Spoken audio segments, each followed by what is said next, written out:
Good morning, everyone, and welcome to the Dare County Board of Commissioners meeting, May the 7th, 2019. What a beautiful morning we have this morning with us. At this time, I would call on the Reverend Tom Wilson, and I don't see Tom out there this morning. He's supposed to bring us an invocation. So I guess we'll skip that this morning. That's a first, guys. So we're sorry that he's not here. May we? Is he coming in the door? Talk. There you go. You can do it. Tom, come on in the house. I got something for you to do for us this morning. Would you lead us in an invocation? Tom Wilson not here. He is not here. Oh my goodness. Let me catch my breath. Good morning.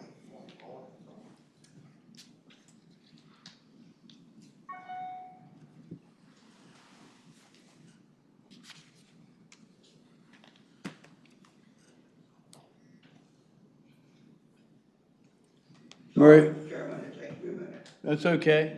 That's okay. We're glad you're here. We're glad you're here. I keep stalling, maybe Tom Wilson. I thought that the way you walk in the door, I thought maybe Mary Helen made you run here instead of driving here.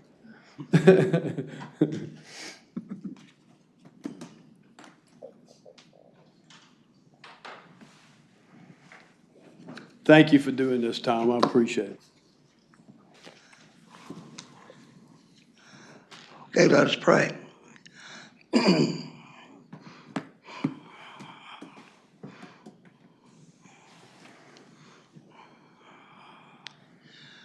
Gracious God, hear our prayer this day. We pray for these 7 men who make hard decisions. Move among them and within them during these next hours. Make them wiser than they've ever been. More generous than they're comfortable with. More honest than they think might be politically expedient. And make them take very seriously their task of doing the people's business, spending the people's money, making decisions that shape the lives of the people who live in this county. We have chosen them to lead us and work for us. By your Spirit, make them your servants this day. We pray for the people of our county and our state and our nation. Do not leave us alone to our own devices. Move us by the better angels of our nature.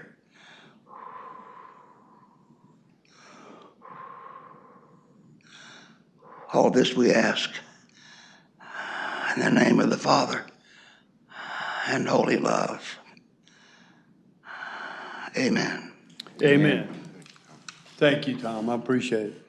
May we stand for the pledge.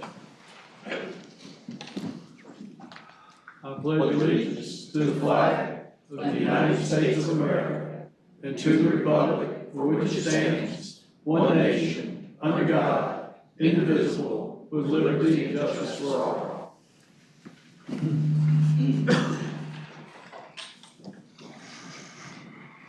Before we get started, just like to recognize a few folks. We have a house full of elected leaders here this morning.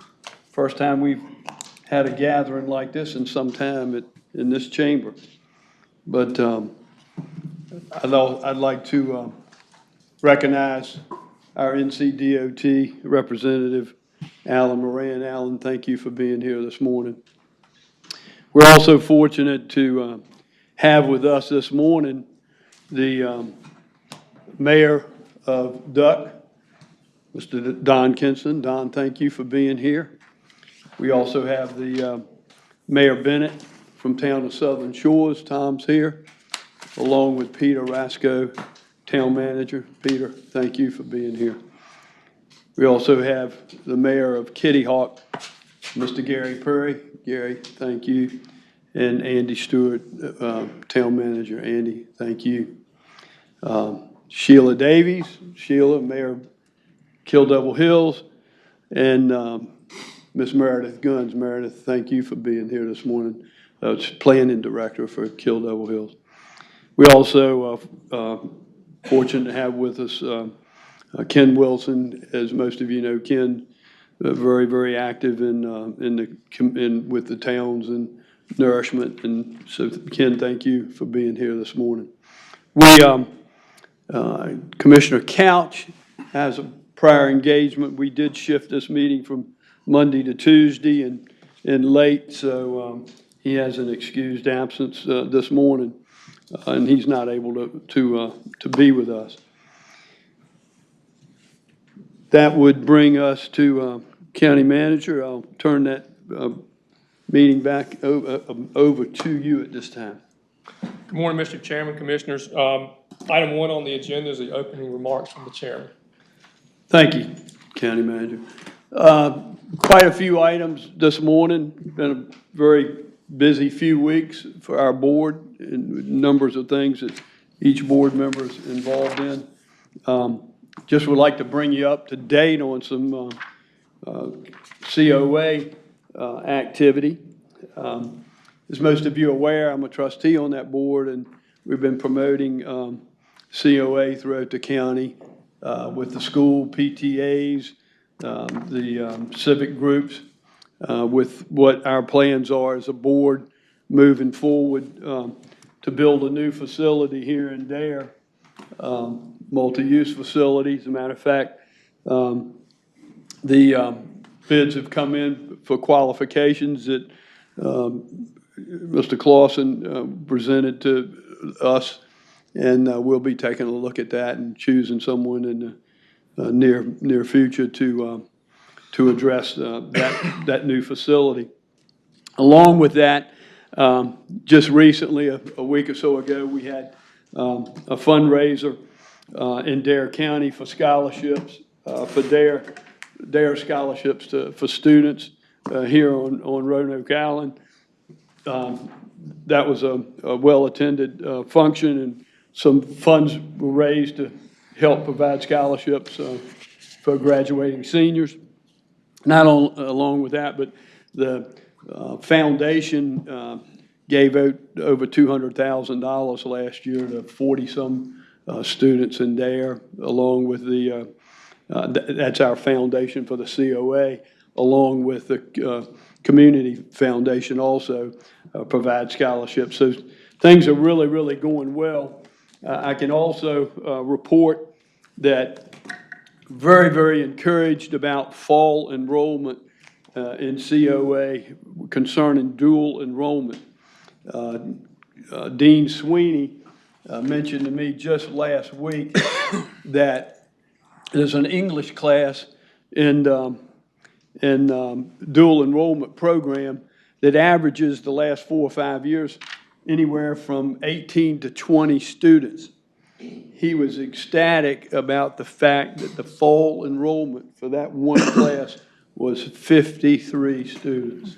So that is phenomenal. Most of our kids that enroll in dual enrollment go through this for a couple of years, can get their associate's degree in dual enrollment with COA at no cost. And this is huge. We're going to grow this, and we're going to grow this campus as far as our graduating seniors go. So all of that's very, very exciting. I recently had lunch with the Board of Education superintendent and the chair of the Board of Education to discuss just these same issues, and they're on board with us and doing everything that they can as a board and within the school system to promote COA attendance. The vice chairman, Overman, myself, and the county manager was in Raleigh last week. There's a bill that Senator Brown has introduced once again, Senate Bill 650. It's a 50-50 split as far as point of sale and sales tax adjustment and food and beverage. And if this were to pass, once again, we're fighting this with every ounce of fight that we can fight within the House. And Representative Haney certainly supports us that if this were to go through, it could have the potential of some $8 to $9 million effect in Dare County. And we cannot afford to have this bill go through. So we'll be keeping you posted on that. Not only does it affect Dare County, it affects every one of these mayors sitting out here this morning in their towns. So we've got to diligently fight that. And we'll keep you posted on that with that progress. This past Saturday and Sunday was the first OBX Rod and Custom Festival. I was privileged to go out there Saturday to do a welcome. And I don't know if any of you had the opportunity to go out there or not, but there, Michael Tillett just did a fabulous job in promoting this on the Outer Banks. There was almost 300 vehicles that participated in this rod and custom show. They filled up 7 hotels for the weekend, so all of that's good early revenue for our towns and our counties and the industry. And those I had an opportunity to spend a couple of hours just looking at the vehicles, and I mean, they're phenomenal. Just unbelievable amounts of it, just millions and millions of dollars of refurbished vehicles out there, and they're looking forward. They've already set the date for next year. It'll be May the 1st and 2nd again next year. So if you didn't have an opportunity to see those vehicles, you've missed a real opportunity to see some pretty stuff out there. And encourage you to keep that on your calendar and take a look at that. That is all that I have this morning, County Manager, on the Chairman's business. So I'll turn it back over to you. Chairman, that leads us to item 2 on the agenda. That's the presentation of the county service pins. First on our list this morning, if Brooke Atwell would come forward to receive her 10-year pin from Terry Shee.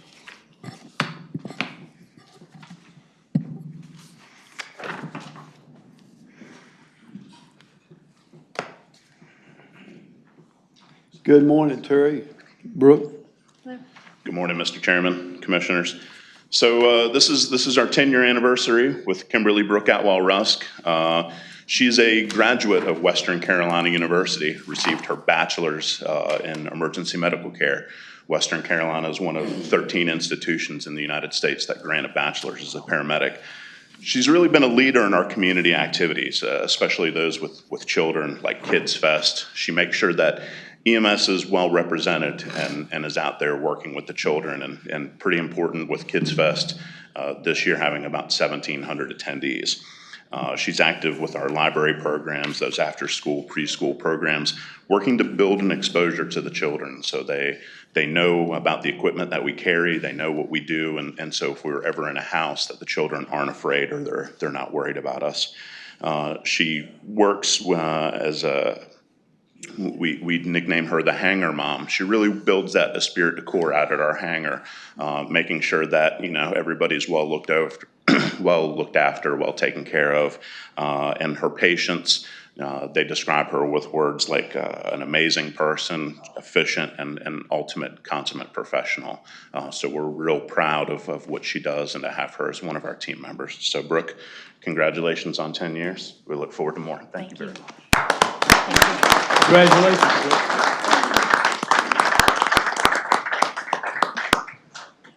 Next, if Linda Webb would come forward to receive her 20-year pin from Alan Moran.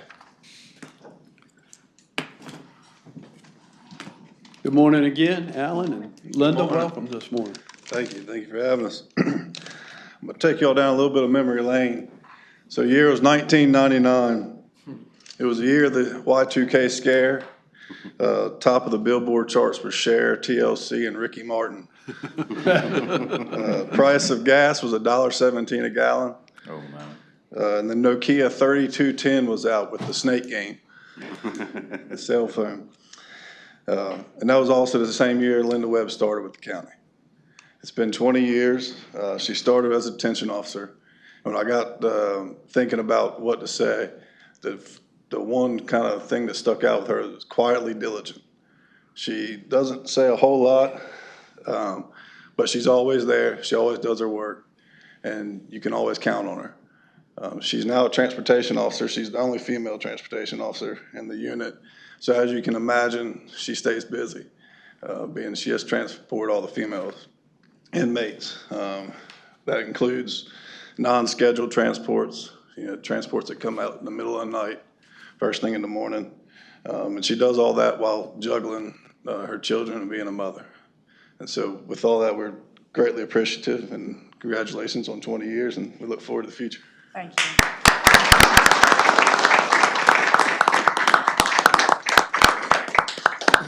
Thank you, Linda. Does that mean we get 10 more out of you? Chairman, item 3 on the agenda is the Employee of the Month, and if Terry Sheehy would come forward to make that presentation.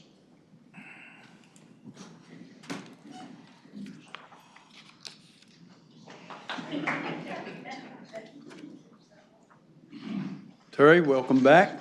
Ashley? Mr. Chairman, Commissioners, let me invite the representatives from the VFW up as well, because we're going to do a dual presentation for Ashley today. So Ashley Johnson, it feels like we were just here doing a service pin a couple months ago for her. And Ashley's supervisors, they describe her as somebody who's loyal, dedicated person, and she's also that employee who she's from this area, third generation, Dare County. She understands and knows about the difficulties that we have out here. Numerous thank you letters from her patients, always remarking on her excellent care that they've received under her watchful eye and her skilled hands. And she really goes that extra mile with the staff, making sure that she's passing on knowledge. One of the big things with Ashley is she believes in giving back to her community. She's a big part of Toys for Tots for our agency, making sure that we're helping to get those children that are needy, get them a Christmas. Shop with the Cop, she really heads that up with our department, and then Lights of Christmas, which is another not-for-profit, which makes sure that children that otherwise would not have Christmas do. Ashley really spearheads for our department the involvement and helps to make sure that these children have a great Christmas. So for those reasons and more, she's been awarded the Employee of the Month for Dare County.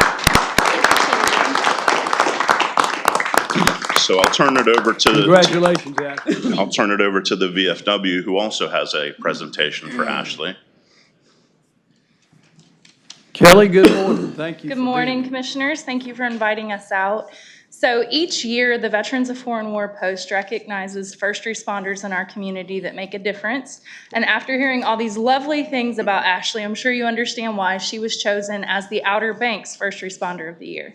So thank you so much, Ashley.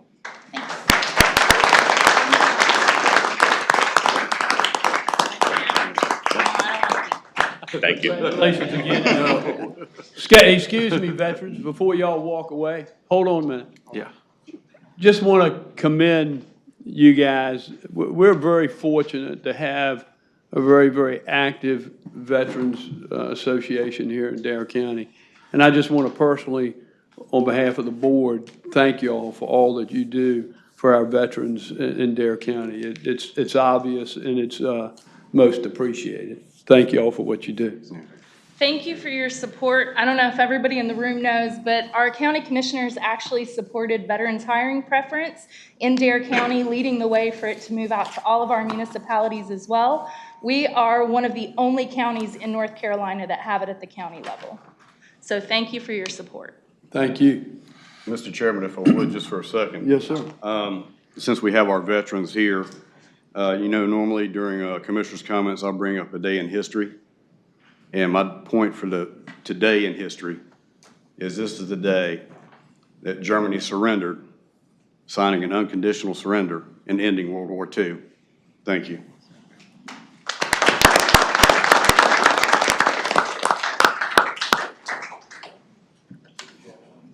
Before we go to public comment, those of you that received an award this morning, if you would go right out through this door to my left, Skip needs to get a picture. And I'll wait just a second before we go to public comment.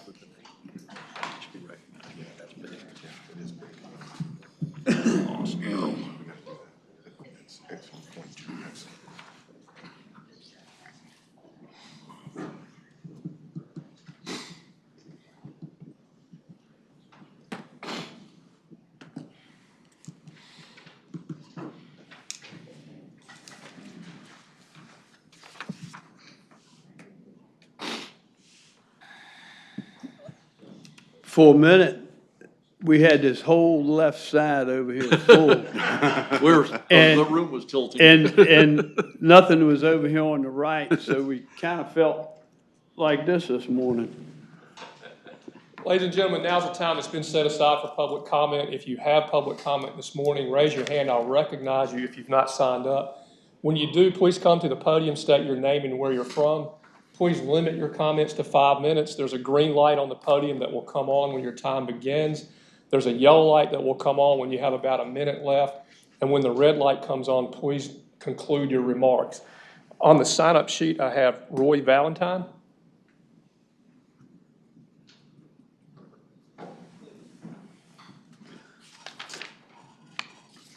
Welcome this morning, Mr. Valentine. Thank you. It's my second time here. Been about a year or so since I last came.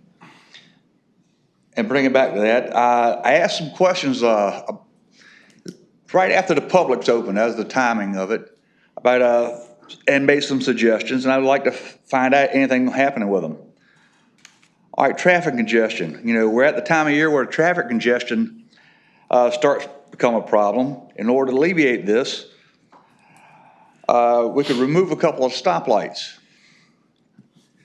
You got 2 stoplights in a row at Landing Drive and First Street. That's where the Publix and the Lowe's is. And then you got 2 stoplights in a row at Neptune Drive and Ocean Acres. And there's really no viable reason for it other than somebody put a traffic light there. If you remove one of them, that would help, because I've gone through there and I've had to stop at each one because they're not synchronized. That brings up the second suggestion that I brought up last year. The state has access to a computer program that will synchronize all your stoplights based on time of day and traffic, where you could drive theoretically from the Wright Memorial Bridge down here to Manteo without having to stop and be at a safe speed, probably a little bit lower than the posted speed limit. But you do that smooth the flow of traffic. Okay, that's called the Dynamic Traffic Light Control System. That's the computer program they use.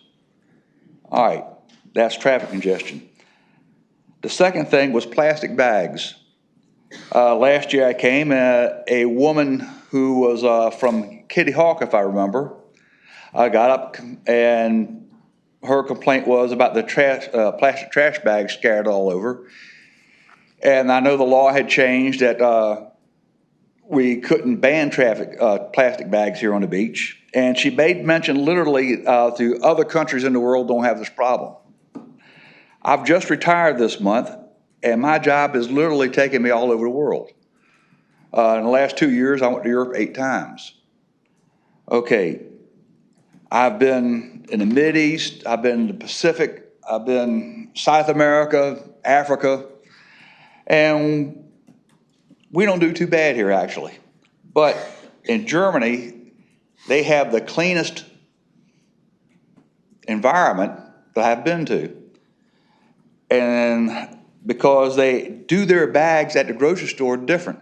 Here, you go to the grocery store, you got your shopping cart full of stuff, and they give you the bag, you put in however many you want or need, take them out to your car. In Germany, probably because of the way they shop, and they all carry their own bag, they don't give you a bag. If you want a bag, you pay for it extra. Here we have a rebate program. If you bring your own bag, they might knock 10 cent, 20 cent off or something. But there you have to literally make a choice of taking your bag off a rack and buy it, even a plastic bag that you throw away later. So if you could change the system here, that would help alleviate that problem. The other thing I like about Germany was everybody spoke English, strangely enough. Okay. And an example in America of stores who do this program is the Aldis and the Lidls. I know Lidl was supposed to open a store here and didn't come through, but both those stores practice that. You want a bag, Aldis or Lidl, you buy it. Okay. The multi-use path. I asked last year about stenciling a bicycle symbol on the multi-use path so both pedestrians and bicycle users know that that's what it's for. I've seen bicycle riders on the road, on the beach road, hindering traffic, have to weave around them, and I've seen pedestrians just walking across the multi-use path, blocking bicycle riders that try to use it.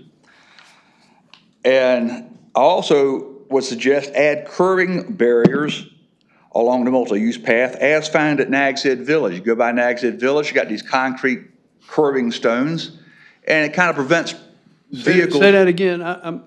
What kind of stones? Like concrete curbs. Okay. Or like you got for on your parking lot, you know, to block a car from pulling up too far or whatever. Okay. Nags Head Village has them all along it. If you could put them along there, it would prevent this problem I've seen. I've been told on the on Bay Drive, on OBX locals, I've seen comments on it. They've seen vehicles driving on the multi-use path. People evidently don't know that's for people on bicycles. It's rare. It's rare. I live on Bay Drive, Okay. so it's extremely rare to see a motorized vehicle. All right, this morning on the way here, I counted 5 trucks parked on the multi-use path on the beach road. So something needs to be done about this. Oh, shut up. If these things are going to be, if you got vehicles parked there, people have to walk around out into traffic or a bicycle out in traffic to get around them. It's a hazard. We've had 2 people killed by a pedestrian, was it last month? And one of the reasons for that is. You're about a minute over your time, so if you could. Was that? So you're about a minute over your All time. right, may I ask for an extension? Yeah, go ahead. Okay. How many other items you have for us? I can skip a few, but I'll leave it at this one. If you've got that in writing, you could leave that with Yeah, us if as you can- well. Okay, I'll do that. Yeah. All right. Can you extend the multi-use path? It stops there at the Days Inn in Kill Double Hills. Can we extend it up to the Hilton Hotel sometime? It's been years like this. And that might have been why the 2 pedestrians might have saved them if they had a multi-use path with that concrete barrier, and that pickup truck the driver might have woke up when he hit that barrier before he ran over them 2 people. Could have saved a couple lives. And one quick one, and I'll leave the rest here. Bicycle license plates. Does anybody know that bill get passed where they want to put license plates on bicycles? It did not. Thank To my God. knowledge. Because what will we do with all the visitors come bringing their own bicycles? Say, here, welcome to Nags Head. Here's your bicycle license ticket. Okay, that's it. I'll leave the rest of them. You can look through it. We'll share that with DOT. Yeah. If you'll leave that with us. Thank you. Thank you, Mr. Valentine. I'll have some response to that public comment later today. I hope you've received an email from me. It's specifically, I know for a fact I addressed the traffic congestion with you as far as lights go and synchronization. So at any rate, I'll respond to that later in this meeting, but that's an NCDOT issue and not the county. We have no control over synchronization of lights and where the lights are on Highway 12. So, but I'll address your other issues a little bit later. I'll better leave my email address on you. I just line for that block. County Manager? Other public comment this morning? Anybody else here? Yes, sir.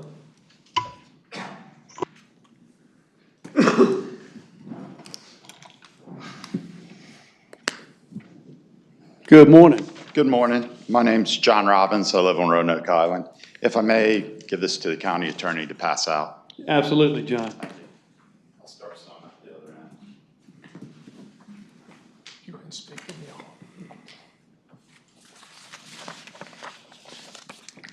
I talked to the county attorney about this earlier, and normally I'd be here in support of oyster leases, looking at the economic impact that it does provide for fishermen and looking at the positive environmental benefits that it provides. However, we've had an individual that's applied for an oyster lease 80 feet behind our property in Salvo, and it affects an area that is used for recreational kiteboarders. Earlier, Mr. Woodard, Chairman Woodard, commented on the economic impact that beverage tax, if that passes, that it'll have. If this fella is awarded his oyster lease in this area 80 feet from the shoreline, the economic impact that it'll have for the community of Salvo will be detrimental. It'll be detrimental for many reasons. Primarily, you won't be able to kiteboard through this area. The fella's looking at a lease for the bottom and for the surface. These are cages that are typically 3 by 4 feet in size and about a foot tall, many of them anchored on the bottom, many others that are floating in the water column. Why he's chosen this location, I have no clue. I have friends that farm oysters on the backside of Body Island. They're perplexed why he would choose this location. I'm not asking for this fella not to have the opportunity to do such, but just push it 3.5 miles, 3/4 of a mile offshore. That's not where the kiteboarders go. The impacts that this has already had, I received a call from a fella that's invested significantly in this area. He called from Cambodia last night saying he had heard about this. He's invested in getting ready to build a house. He said all the plans are on hold. He's not going to do anything. He's not going to spend any money down there because they're proposing it right in his backyard. Secondly, he's bought a larger tract, an 18-acre tract. He's looking at doing an eco resort down there. Low impact development is what we need on Hatteras Island. It provides smaller housing, works with the environment. He doesn't want to clear any of the vegetation on the property. He's put that on hold. And what I'd ask from you, I would ask that you do a resolution, not against oysters, but against the impacts and against an oyster lease in this location. And again, I know it's not typical during public comments, but tomorrow night is my last chance to speak against it. And that is at 6 o'clock at the Rodanthe Wave Salvo building. And before I forget, one other thing is, why am I here at this time speaking to you, asking for a resolution? Through the application process, he's not required to send any notification to the adjacent riparian property owners. And typical with the CAMA permit, you have to send notice. He's not required in this process to send any notice when it's greater than 100 feet from a shoreline. This one's 80 feet from a shoreline. They consider it an undeveloped shoreline, and I called the person in Marine Fisheries and said, who made the call that it's an undeveloped shoreline? They pointed me to CAMA. I called CAMA. They point me to Marine Patrol. The whole application process is just flawed. I would have been here earlier to speak to you about it, but I just found out about it in recent times. My phone's been blowing up with people calling me, asking me about it. The realty companies are very concerned. Tricia Midget down there, Surfer Sound Realty, and then the kiteboarders. Reel's getting ready to have an international contest there. It's one of the largest kiteboarding competitions. It injects significant, the $8 to $9 million you talk about from the food and beverage tax, that's pennies to the economic impact that kiteboarding brings to the community. So if I may, I would ask that a resolution is put in place whereby you state your opposition to the oyster lease at this location, and not that we're against oysters. It just doesn't make sense. I call it the equivalent of, can you play basketball in NC-12? Sure, if you ignore the motorist's use. Can you farm oysters at this location? Sure, if you ignore the existing uses that are occurring there. And I've got to go back to work, but if any of y'all could give me any comments, it'd greatly be appreciated so I know how to contact the other people and relay word to them today. Thank you. Thank you, John. Excuse me. Have you called the person who applied for the lease? I don't know the person. I've asked friends on Hatteras Island if they know the person. He's not from around here. He says he has family that's from here. For me, I couldn't find him in the voter log. I have no way of getting in contact with him. I contacted Marine Fisheries and asked for the application. They said that they couldn't provide it. I would have to do a public information request, and then they would have to redact a lot of the personal information off of it. So again, it's not so much, again, I do not want to sound like I'm against oysters or against the fisheries. I'm against the application process. It's flawed. It's a mess. So my time's just limited. Again, my only time to speak, and I've been mobilizing people, is tomorrow night at 6 a.m. at the Rodanthe Wave Salvo building. 6 a.m. or 6 p.m.? 6 p.m. Who said a.m.? Has the permit already been granted? No, typically in other permitting, the first part is public hearing. Just in your meetings, the first part's public comment. Public comment is coming at the end of this process. He's been in this process for permitting approximately a year. And my friends who have oyster leases down on in Body Island, they say at this point, it's pretty much a done deal. Typically, if he's made it this far through the permitting process, unless you show up at the public hearing. And on this short notice, not a lot of people know about it. It says up here that it's for 1.67 acres. The only places where he has to post notice or on the site out in the water. And they started that evaluation in the wintertime. I knew nothing about it. I don't go in the water in Salvo in the wintertime unless it's in the ocean. And it says 3.67 acres on the sign out there that I took a picture of. And then they published it in the Coastland Times. As for the other, I just read the paper online, but they don't have their legal notices online. And it's a mess. But if y'all could, it'd greatly be appreciated. I'm working with many of the kiteboarding companies down there to show up at the meeting. But if there's anything that you could say, you're not against oysters, but this location, we need to protect the existing use and the impact, the economic impact of the kiteboarders would be greatly appreciated, because tomorrow night's my only chance. John, thank you for bringing this to our attention. Thank you. We'll have some discussion a little bit later. County Manager? Other public comment this morning? Anybody else in public comment? Any public comment in Buxton? No comment from Buxton. With that, Mr. Chairman, we will close the public comment, and we'll move on to item 5. And this is an award from the American Shore and Beach Preservation Association, and you and I will go down front to do this. Yeah, if you'll go over the reason and step behind us, and I'll go down front. Sure. The American Shore and Beach Preservation Association is a national organization. It represents beach nourishment communities from Hawaii to Massachusetts to Florida to California. The whole country is involved in it. At a meeting several weeks ago, I went on behalf of Dare County and the municipalities that we're going to talk about in just a minute in Dare County to receive an award for the 2018 Best Restored Beach.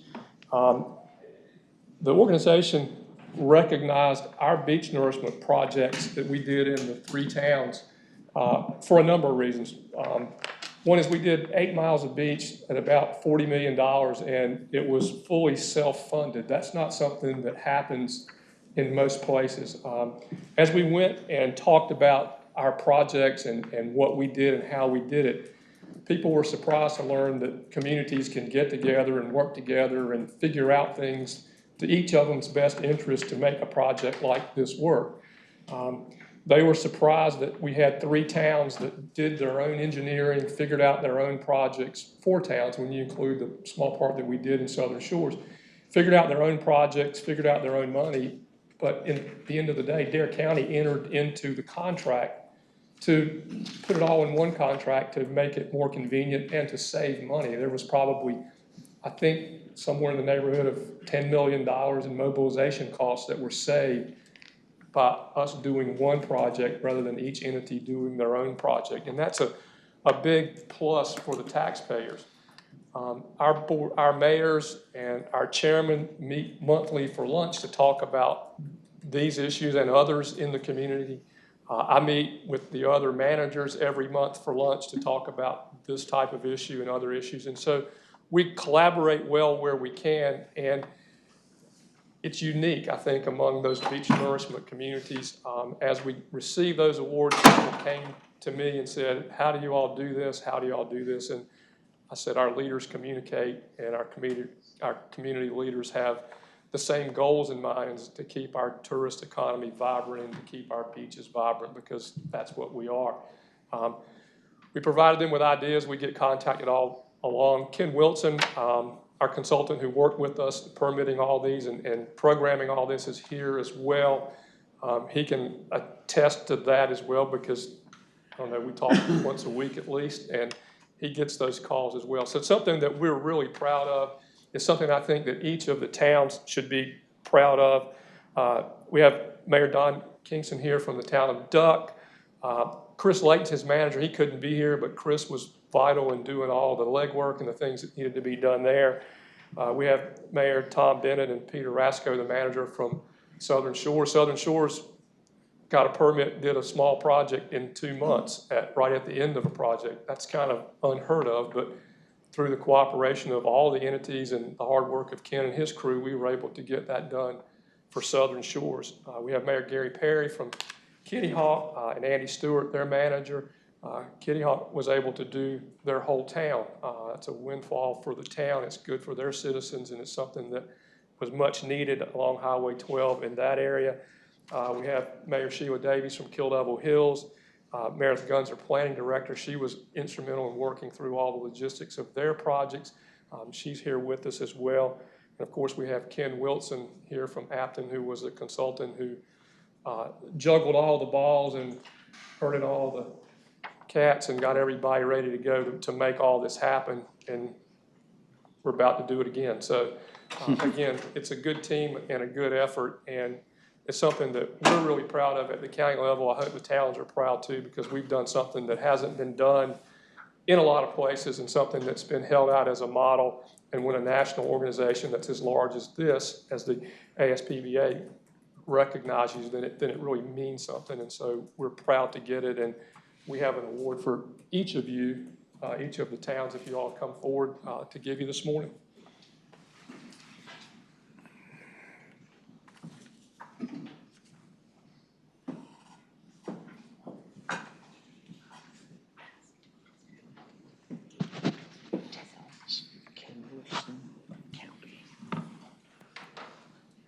What is this?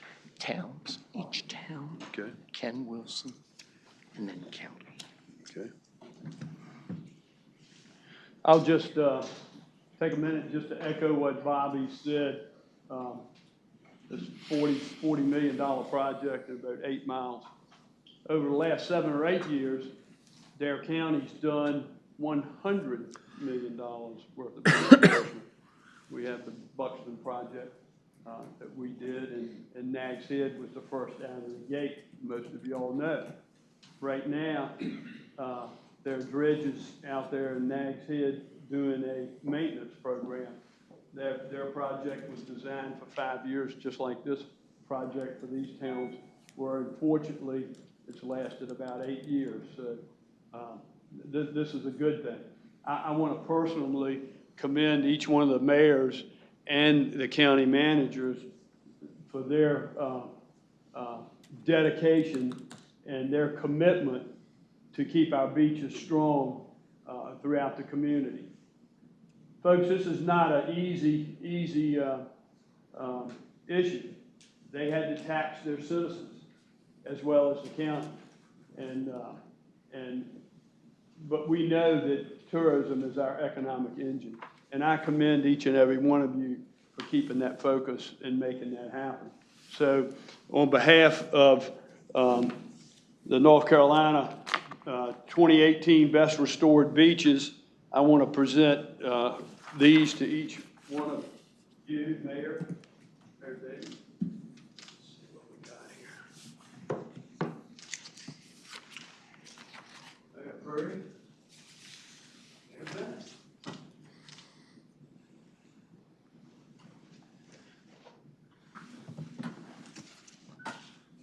Ken? Didn't leave you out, brother. And Ken? If I could, Dave, you need to come down and put a hand on this because I didn't mention it. Yeah, that's right. Did a tremendous amount of work. Gray hair. On the Dare County side. Yeah, really. He's the one that put together the financial packages and worked with the actuaries to make all this happen with us and amongst the towns. So we would certainly be remiss if we didn't recognize Dave as well. Yeah, tighten up. Come on in here, Dave. Absolutely. Absolutely. He's the financial guru here. Put it on him. Okay, big smiles in 3, 2, 1.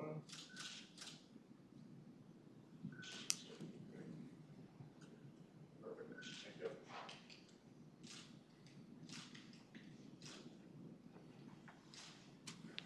Thanks again, Mayor. Appreciate it. Thanks.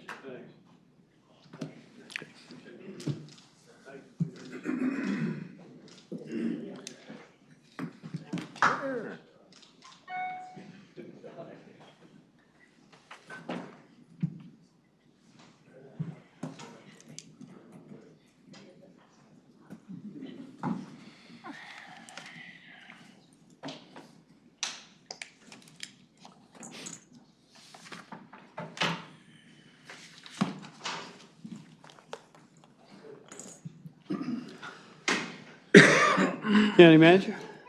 That brings us to item 6 on the agenda. Terry Sheehy's here again to present a proclamation for the 2019 EMS Week. We're working you out this morning, aren't we, Terry? Yes, sir. Jenny's enjoying her vacation, so, you know. So this year's theme for EMS Week is EMS Strong, Beyond the Call. And this is personified with our Employee of the Month and with our service pin presentation. That many in our EMS agency help in our communities way past our everyday calling, as our care for the community doesn't end when our shift does. EMS Week not only celebrates the EMTs and paramedics, but also the dispatchers, police officers, firefighters, and all the first responders who stand ready to help and who work to create a positive change in our community every day. This week celebrates our EMS practitioners, raising awareness in all that they do in our communities and honoring those who provide the day-to-day life-saving services on medicine's front lines. It's also a time to say thank you to our families, as none of what we do could be possible without their support and strength as they stand behind us, beside us, and they offer their unwavering support. And so we hereby ask for the proclamation for EMS Week. Thank you, Terry. I'll ask the county manager if he'll be good enough to read that for us. This is the 2019 EMS Week proclamation. Whereas emergency medical services is a vital public service, and whereas the members of emergency medical service teams are ready to provide life-saving care to those in need 24 hours a day, 7 days a week. And whereas access to quality emergency care dramatically improves the survival and recovery rate of those who experience sudden illness or injury.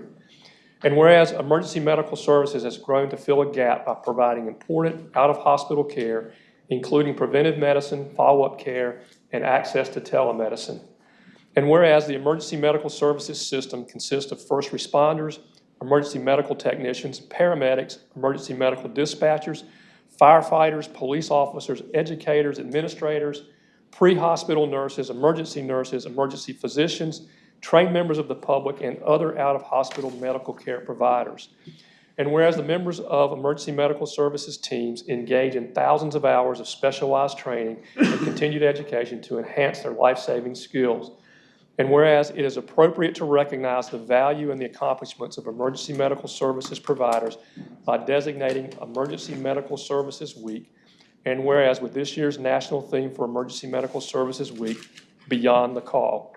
Now therefore be it resolved that the Dare County Board of Commissioners, in recognition of this event, does hereby proclaim the week of May 19th through 25th, 2019 as Emergency Medical Services Week.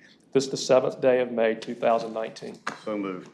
Thank you, County Manager. It's been a motion on the floor by Commissioner House. I believe it was seconded by Commissioner Bateman.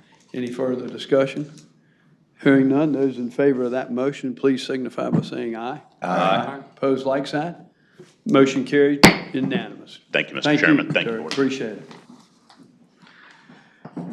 Mr. Chairman, item 7 is a report from the A.B.C. Board, and Ray White is here and others to make that presentation. Ray, good to see you this morning. Would you be so kind to introduce your board? You know, I know your board's here, all your board's here this morning. sure will. Well, I think you're missing one. But. Getting a little complex. We about run everybody out of here. Yeah. Good morning, Mr. Chairman and your fellow commissioners. Thank you for allowing us to come before you briefly to comment on our state ABC system.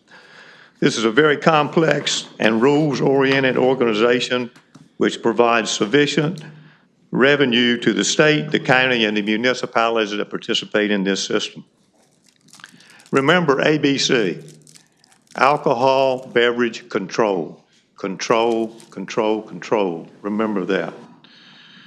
Our goal is to ensure that the sale of alcohol beverage is handled in a responsible and controlled manner, that sales are made to these individuals legally entitled to make such purchases, to manage our resources, to enhance the operations, and to maximize the revenues that we distribute to the local and governmental bodies. Before going any further, Mr. Chairman, I would now like to acknowledge our board members.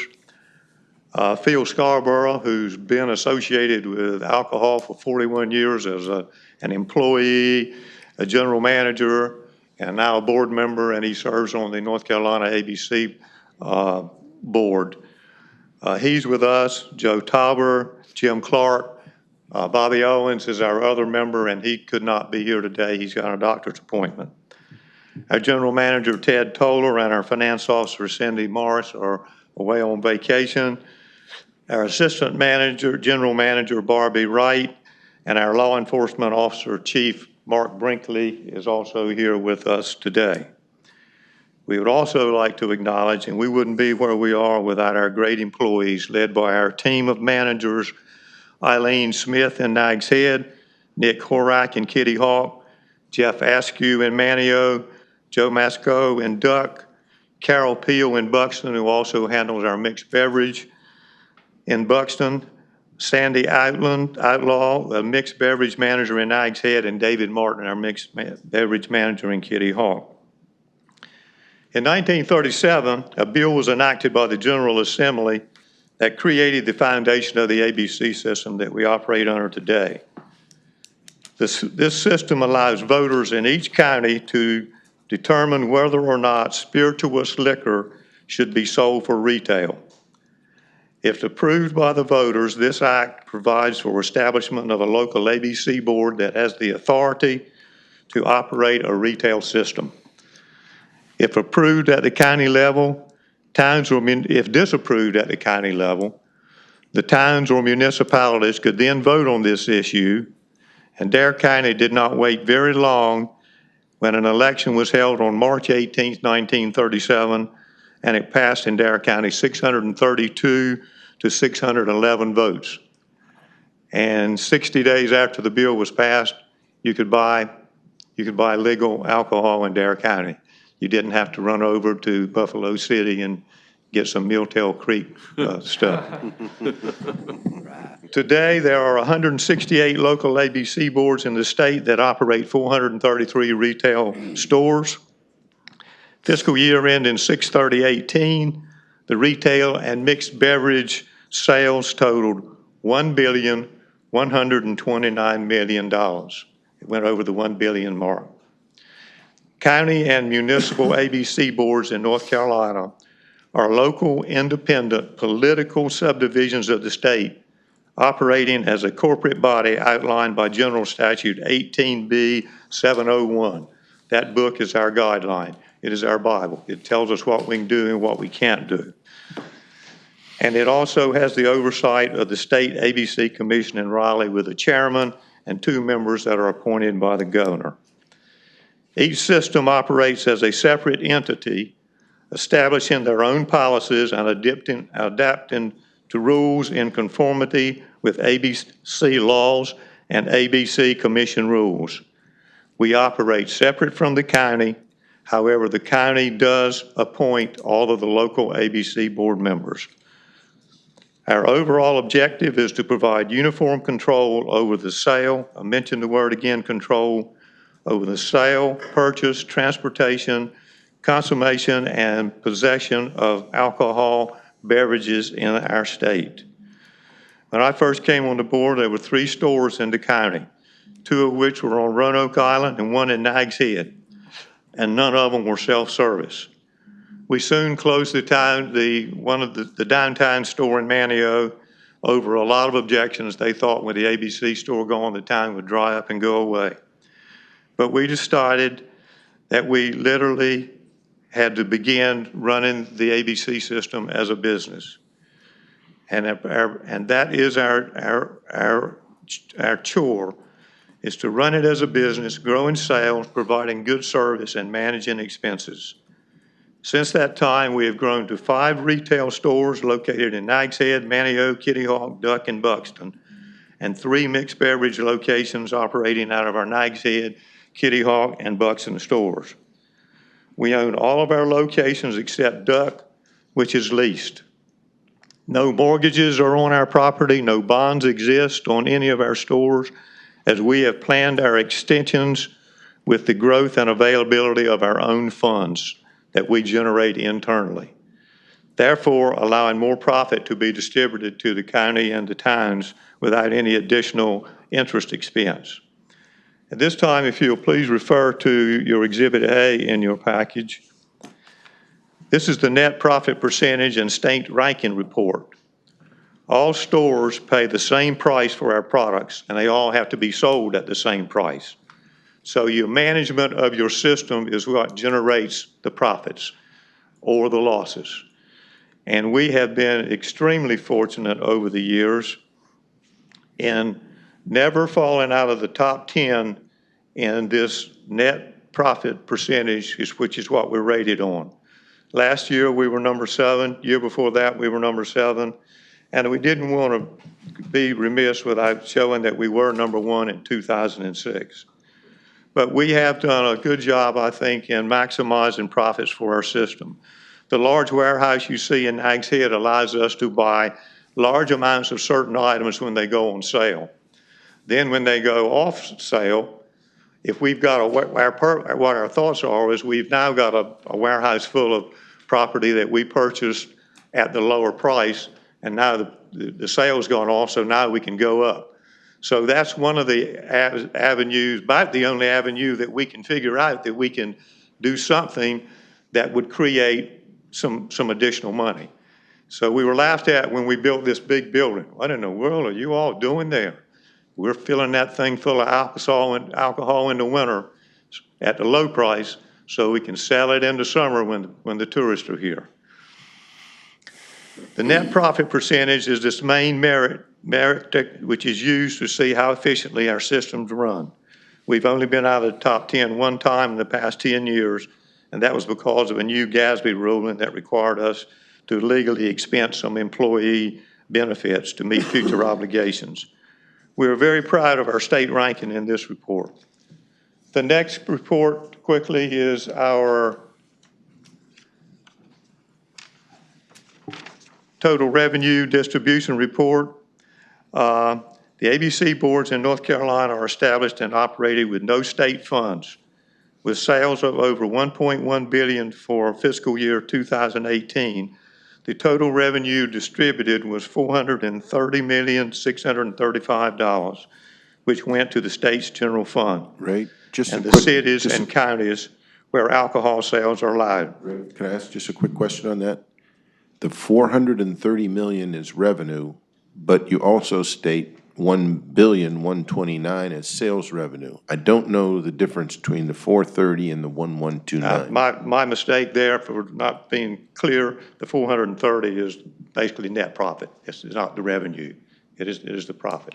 So the net profit is 38%. No, for the net profit is $430 million. The sales were 1.1 billion. Right, and the 430 represents 38% of the 1129. You're ahead of me. I didn't do that number, but yes. And did I answer that question? Yeah, that's fine.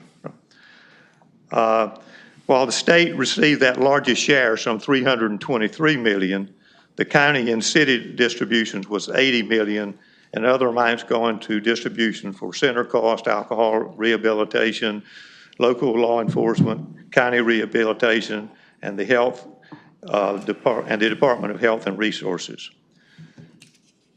Our next exhibit is Exhibit C. Ray, I hate to interrupt you. No problem. How do they determine, is there a certain percentage of that 430 net profit that's always there, a percentage that goes back to the counties and towns, and that's why the 80 million? Yes, it's a very, very complex formula that determines that. And all I can do is hit the top of it and say you are basically correct with what you just said. Okay. Yes.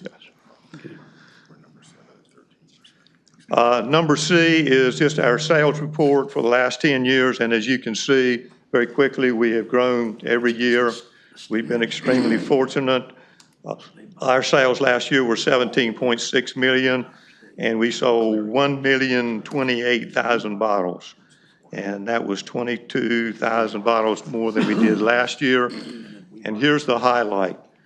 We were only under $236 out of all of those sales. All of our clerks and our people that operate our store that handle all this $17 million, we were out $236. Wouldn't it, Irvin, wouldn't you like that number in your company? Love it. That is unreal. You can't get any closer. Excuse me? Can't get any closer. Yeah. I do want to make a comment about this current year. We were out, as you all know, snowstorms. We actually had to close a couple days. We had a mandatory evacuation because of powder outages. So during that time, we lost $364,846 in sales. So it's really going to be tough for us to, well, let me say it this way. We've got 2 months left, May and June of this year, this fiscal year. We're trying our darndest to overcome that 363,000. And there's a fairly good choice, Barbie, that we're going to overcome that. We may be flat, but hopefully we're not going to show a decrease in sales. But this first year we were hit this hard with our closures, unusually large number of closures. I will say that we did file a claim on when the power outage went out, and we successfully succeeded, and we got a fairly large check from the insurance company for those loss of sales. Let's see. Exhibit D, getting close to the end here.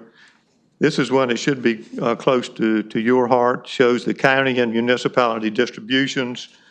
And for the year 6/30/18, we contributed $1,792,000 back to the county and municipalities. Actually, we showed $1,442,000 went to the county. Extreme form, like I just said, there's really detailed formulas that go in place to get these numbers. But we're real proud of the money that we contribute back to the county and the municipalities. The final report just shows, gives you a handle on what some of the competing, some of the stores around us, and all of them, also like Carteret and Onslow, which are similar geographic counties that we are. And we stand out well in the whole state. But this is just to show you some how we stare with Passport, Currituck, et cetera. All this could not have been accomplished without our strict internal accountability. Our local board has reports in place that demand such accountability. Our monthly board reports, most of which we designed what's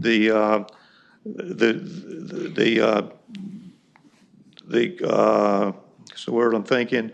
The reports, we designed our own reports, including sales, both cash and dollar bottles, over and under reports for cash and bottles, monthly and sometimes weekly inventories, quarterly CPA repaired statements to determine the taxes and distributions, and CPA annual reports. So we are checked up, down, and sideways. All this allows us to spot irregularities and take appropriate action when necessary. Also want to tell you about the elaborate camera system, and probably not blame this, but credit goes to our chief enforcement officer. We've got a very elaborate camera system. We can go back and research and for a couple of days later and find missing bottles, and lots of times we can put them on Facebook, and lots of times we can catch them. We've also had a real large number of underaged purchasers, using illegal IDs. We have purchased a state-of-the-art machine that allowed us to apprehend, catch, or turn away 80 people within about a last 6-month period. So we're doing all we can to make sure that we sell to legal people. We also support CASA. We also give money to Sold Out, which is a youth ministry that goes to the 6th and the 9th grades, teaching them about not drinking, because that's where it starts, believe it or not. It starts at that young age. And we also give additional money to the law enforcement for education. That's a very quick synopsis of the A.B.C. system and what we did last year. This next 2-minute piece is the one that I don't even know how to explain it, so I'm going to stick to the way what I've written. I'd like to tell you about a very serious action that is currently happening in our legislature pertaining to our A.B.C. system. On April 25th, 2019, House Bill 971, Modern Licensure Model for Alcohol Beverage Control, was filed, a 34-page bill. Now, prior to that, there was a couple smaller bills that went in that kind of made us think that, we could live with those small bills, but it was making us think that this major privatization deal was not going to go forward. Much to our dismay, this bill privatizes the retail sales and wholesale distribution of liquor, allowing a minimum of 1,500 permits to be issued to any retail business, with additional number of permits available for issuance based on population growth. Retail liquor sales,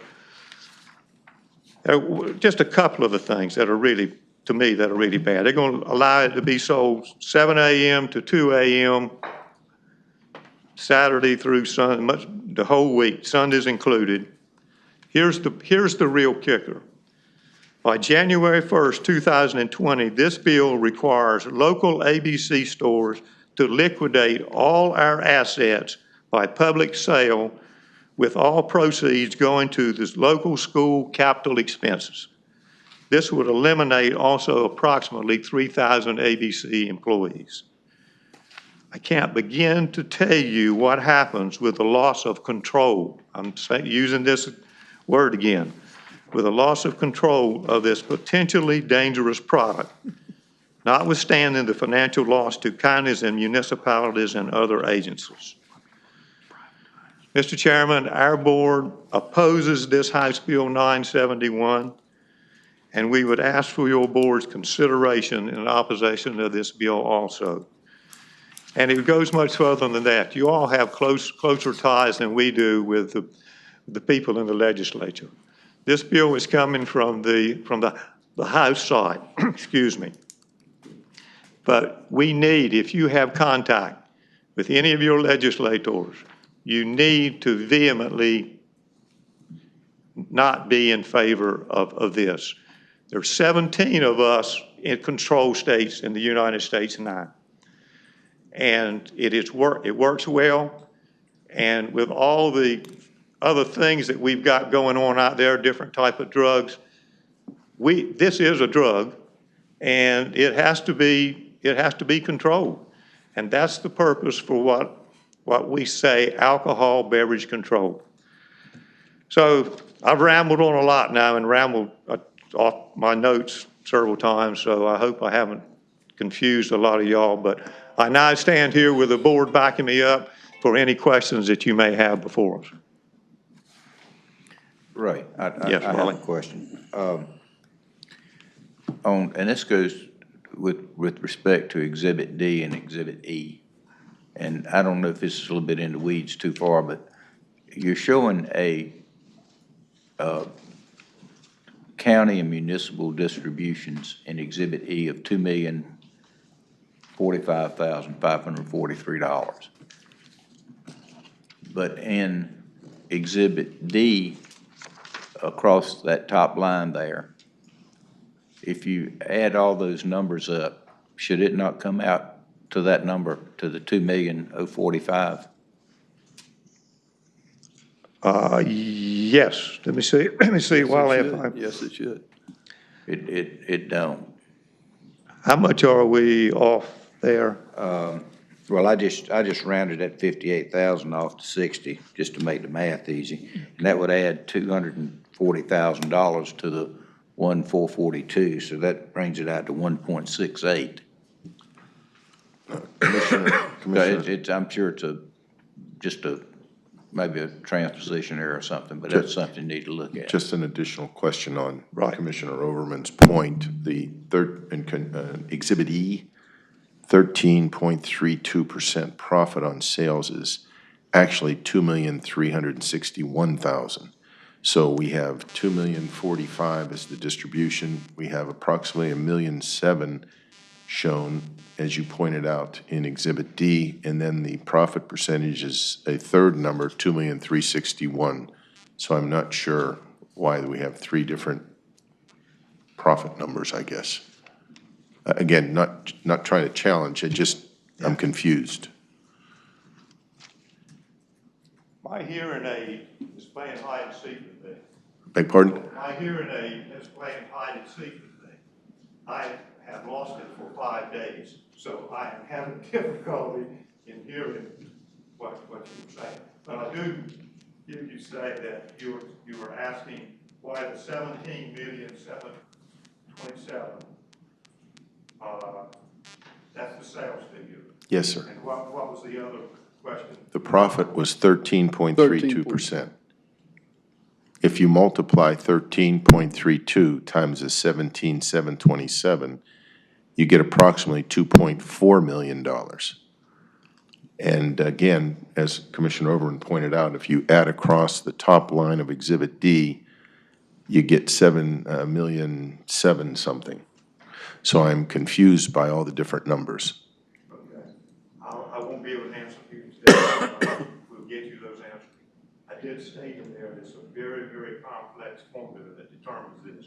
But if I may get back with you and clarify those. Yeah, because again, perhaps I'm misreading the charts, but right now I see three different profit numbers. Okay. On top line of D, top line of E, and then the multiplication that isn't shown. Okay, I'll get back to you with this. Yes, Dave? There's a difference between profit and distribution. The calculations he's talking about, they have required reserves, and then there's different taxes and profits. So it's impossible to tell what the It's not differences are. impossible, but they're in each of the quarterly reports, but Yeah. there's differences between the terms. There you go. Yeah. But the fact remains is that these numbers are pretty close as far as 1.4 is what we distribution goes. get, yes. Pardon? The 1.4 is. Yeah, 1.4 is what we actually got for towns and county. So.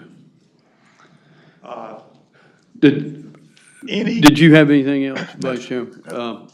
Any comments? Commissioner Ross, anything else? I'm sure you can tweak those and get back to us, Ray. But one of the things, some of the things I have in concern, and I haven't read all 30-some pages, and I don't know if the bill addresses it or not. But privatization would bring about free market. Are they able to set their own prices on the alcohol, or are they going to be fixed prices with umpteen retail stores out there? Do you have any inclination or where that may go? My thoughts are, and these are only my thoughts, is the price would be set.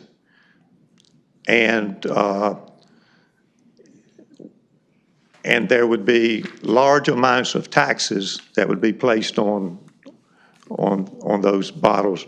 But I think they would be, the price would be set, is my guess. Okay.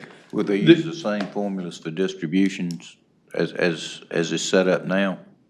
Or do we know that? Well, according to this cheat sheet that Ray has just given us, we're showing 13.32% of net profit.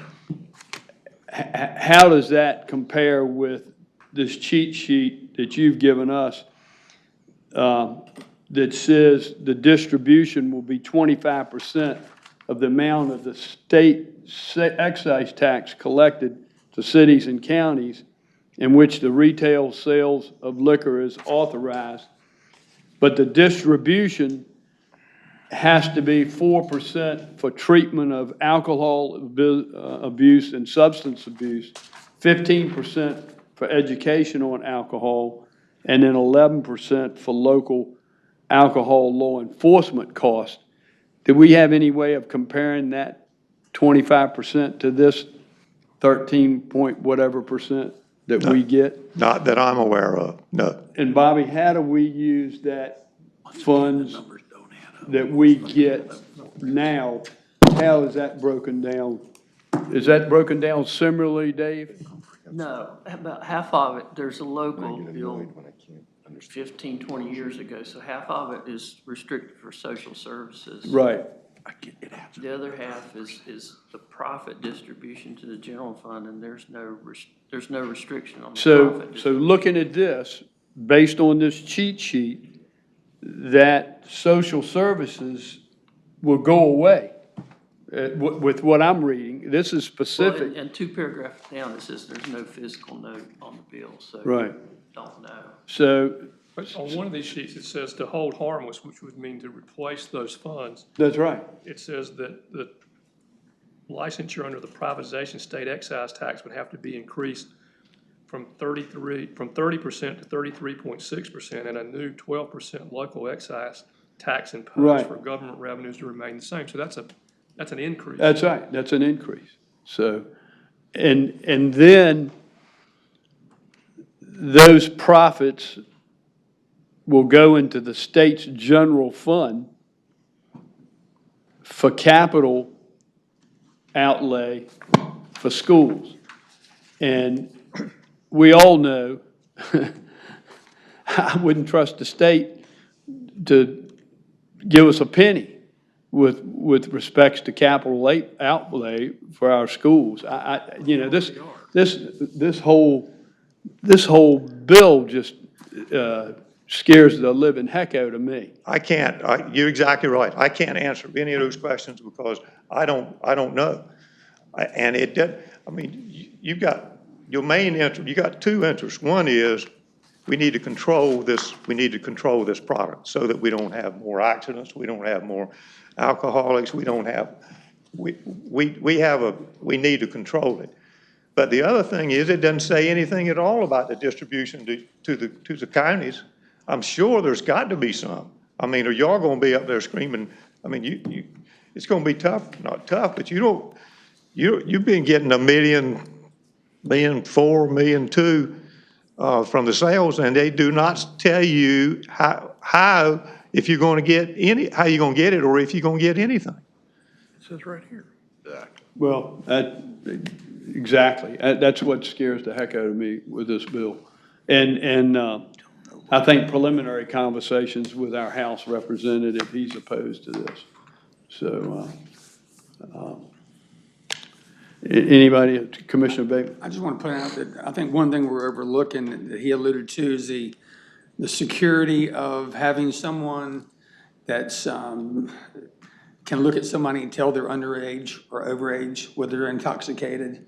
It's a big piece of this puzzle. All of a sudden, you're giving that authority to a clerk in a grocery store or into a unit that maybe doesn't care as much. I don't as think these it's a guys ever grocery do. store. Are we talking about grocery stores in this privatization? Listen, You need just like in retail California, sales, you go to yeah. California, I you go to see. B-Low, Yeah. and you go in there and buy a bottle of liquor and buy your mixture and cigarettes So all and all that stuff grocery at the same stores place. will feature this as Yeah. well? Okay.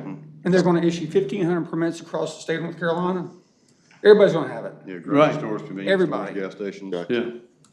It's gonna take the profit and what we're using for us here in Dare County, it's gonna distribute it throughout the state. And what we have here is be gone. How does that, I thought I saw something about permit per 7,500 person population. Did I see that somewhere? That's after the initial 1,500 are gone. You have the opportunity, if your area grows 7,500 people, you get another permit. You get the ability to sell another permit. And they came up with the 1,500 based on, do we know, 1,500 permits? It's Anybody so know? the three highest of the 12 southeasterns that, 1,500. Yes, I'm just Retail, curious yeah. where they come up with 1,500 instead of 5,000 or 200. WAG? The 1,500 equates to 437 now. Right now, we got 437 stores. Right. With this bill, that would be 1,500 sales. And it doesn't say whether it's on the where they get the count from, whether it's seasonal or whether it's general population. So I mean, we could wind up with three permits, or we could wind up with 6 permits. And it doesn't say who makes a decision, whether it goes to Kmart, Walmart, or whether it goes to 7-Eleven. And I have to apologize. I'm standing up here like I don't know what's going on. I don't know what's going on. I can even visualize how someone smart like Mr. Outen here could argue the fact that Food Line, who has 150 stores in North Carolina, can have 1 permit for all the stores. Right. Well, I mean, so you never know what's going to happen. Could be by premise. Well, it appears, and maybe it's a coincidence, but if you took 1,500 retail liquor locations and multiplied it by the 7,500 per, that's in paragraph 1, 2, 3, 4, you get 11 million, which is the state's population. So I don't think it was a random number. It doesn't appear to be. It appears to have been calculated with some basis in mind. See, my only comeback is, we've been now discussing numbers here, fast and furious in a bit of a snowstorm. We're confused about what's the net profit. I get that there's 1.7 million distributed because you show me the detail in Exhibit D, but then Exhibit E shows we actually got 350,000 more, which was Commissioner Overend's question. So I guess I'm personally speaking for me, I'd like to understand some of the premises, analyses, and math before diving right into. I mean, I'm fully endorsing your premise on control and not allowing alcoholic beverages to be sold willy-nilly across the state. But I just confess, I'm confused by some of the numbers. They aren't making sense to me right now.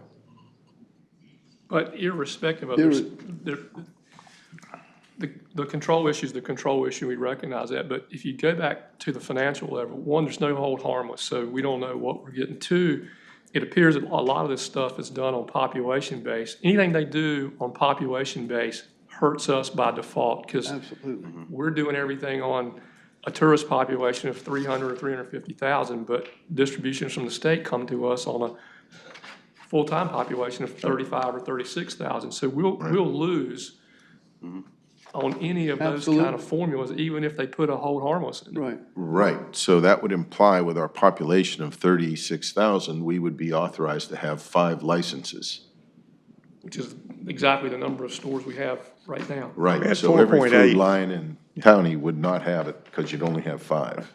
See, that's why I'm confused. That doesn't make any sense. And they don't tell you. Yeah, and they don't, so none of it, They're not it's gonna not tell you. making sense to me. There's a Right. breakdown here in the logic. And I'm not saying I'm challenging your position. I'm saying it's left me more confused by some of the statements and assertions, because I heard what Commissioner Bateman said, but by definition, if they give us 5, they cannot be in food lines as well as liquor stores, so.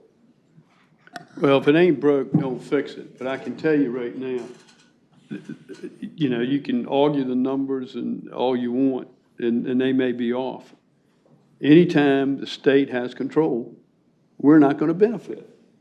It's just not gonna happen. We're not gonna benefit by it. If you look at the second paragraph on the back of the one that says opposed privatization, it says DHHS website notes that excessive alcohol use cost North Carolina more than $7 billion in 2010. And if you look at the distribution on Exhibit B, if I'm reading this right, it says the NC General Assembly General Fund received $323 million. Everybody on the same sheet of music with that? So my question is, if you were doing a cost-benefit analysis, why would you want to dig the hole deeper? That's right.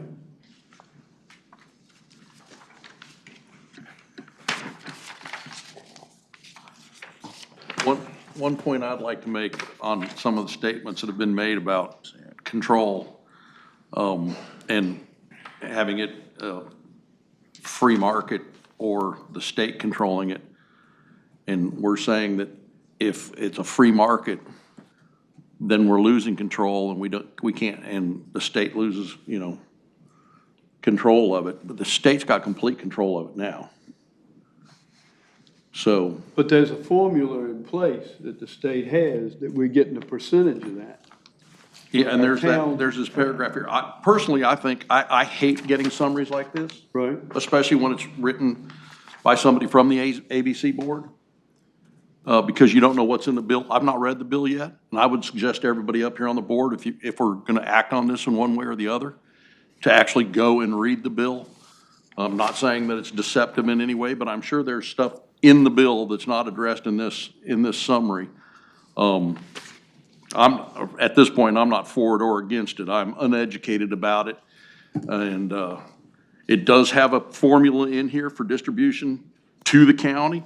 It specifically states that we get 25% of the 30% base tax, whatever that works out to be. But like Rob said, there's a lot of numbers that aren't on here or are confusing that I feel like we need to go in a lot deeper than we have. I think we're acting a little bit premature on all of this. Well, we haven't acted at all. Yeah, I know, We haven't but- acted at all on it. What we're doing is getting a report from our chairman of A.B.C. so that we can get the necessary data. And I had no intention of making a decision today without us looking at the bill. But I do want us to bring it back at our next meeting where we've had an opportunity to review it and discuss it further. Because we need to move one way or the other to let our legislators know how we feel about this. Well, I can give you some insight on that. And there is a website that I think I put on some of that information that I gave you, Gary. I would, it's a very good website, easy to understand. I'll admit, the computations of this, as I stated in here, is a very, very, very complex system. But I'll get you that information that you're asking for. But I can't answer anything about what happens with the bill. They've got to be able to give you all some money. They can't just take it, I wouldn't think. But, you know, it's also. Well, they're, according to this, they're saying they will give us 25%, but it's designated for 3 specific areas, percentages, to be used. And nothing in there talks about what we're able to use with our social services today. None of that is in that 25%. Yeah, you don't know what 25% of what. Yeah, again, I'm trying to follow that paragraph. It changes from a 30% excise tax to $28 per gallon. Is that on spirits? Is that on wine? Is that on both? Does anyone know? That's on spirits. Spirits. What about wine? That's not included. We were just given this bill, excuse me, 2:03 PM yesterday. I can add some to the since we're talking about HB 971. It was introduced to the General Assembly on 4/26. And it was given to the A.B.C. Commerce Committee, also the Finance Committee, Rules and Calendar. The A.B.C. Commerce Committee meets today at 3 o'clock and also next Tuesday at 3 o'clock. The Finance Committee meets Wednesday at 8:30. Keep in mind, May 16th, which is next Thursday, is the crossover date, which means that either a bill has to pass either the Senate or the House before it can cross over. Right. Okay? So for it to go through these 3 committees and hit the floor by the 16th is gonna be really pushing it. And that would be long after our next meeting. No, that's true. So. I wish I could help you more with that bill, but I don't know anything at all about that. That bill was pretty rushed to put in, and with it being that detailed and that many pages and the whole thing, Maybe I meant mixed beverage. I don't see it going as a crossover. I agree. There's just too many variables in it. But we would definitely have, I think we all need to take a little deeper look at it, find out exactly what's in it, what's not in it, and go with that. There are certain things we could do as a board that might help, but it's at this point in time it's a rush, and I would hate to go into anything as a rush. So. Agree. I can reach out to, since it's a House bill, I can reach out to Representative Haney. Yes. And see if he can give me some, really some more particulars. But however, if it's going to finance and it's going to. It's gotta go to A.B.C., it's gotta go to finance, gotta go to rules, then it has to go to the floor. So everything could change. Yep. With those 3 committees. Mm-hmm. Yeah. I mean, there's no telling what the end result will be. It's liquid right now. Right. Yeah. Like that. No pun intended. Anyone else have any questions of Ray? I'd just like to say, Ray, I think we're gonna have a lot more questions on this, so we're Yeah. probably gonna have you back. Yeah. Well, up until 2 days ago, I wasn't even going to read this other thing. I was going to share with you what we had done, and I can tell you, the numbers will speak for the Dare County system as being one of the top systems in the state. You guys are doing a It great has job been. on that. Yep. Thank y'all. Thank you, Thank Ray. you. Thanks, Ray. Thank you, board, for being here. Mr. Chairman, that brings us to item 8 on the agenda. I need a motion to go into closed session pursuant to GS 143-318-11A3 to consult with the attorney employed or retained by the county to preserve the attorney-client privilege. GS 143-318-11A5 concerning a position to be taken on behalf of the county in negotiating the price or other material terms of a real estate contract. NGS 143-318-11A6 to consider the qualifications, competence, performance, character, fitness, conditions of appointment, or conditions of initial employment of an individual public officer or employee, and to approve the minutes of the last closed session. So moves. Motion on the floor by the vice chair. Second. Second by Commissioner House. Any further discussion? Hearing none, those in favor signify by saying aye. Aye. Opposed, like sign. Motion carries unanimous.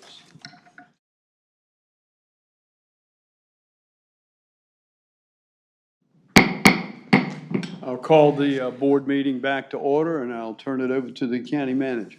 Reporting out of the closed session, the board approved the minutes of the last closed session. They consulted with the county attorney with regard to some matters to preserve the attorney-client privilege. They had discussion concerning the position to be taken by on behalf of the county with regard to a real estate transfer or real estate transaction at around the Buxton Transfer Station. And they considered the qualifications, competence, performance, et cetera, for an individual employee and took no other action. With that said, with regard to that last issue, we talked about the clerk's position. You had some interviews and talked with her. You followed up with the committee interviews that we'd had previously, and so now the hiring of the clerk is on the table for you all to consider and move on if you're ready. Okay. I'd like to make a motion. I'd like to make a motion to approve Cheryl Anby for the position of the clerk to the board with the terms established by Human Resources.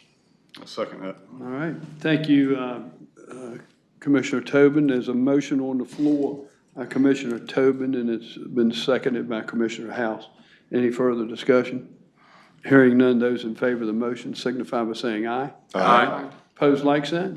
Motion carries unanimous. Mr. Chairman, item 9 on the agenda is the contract for the Dare County dredge vessel.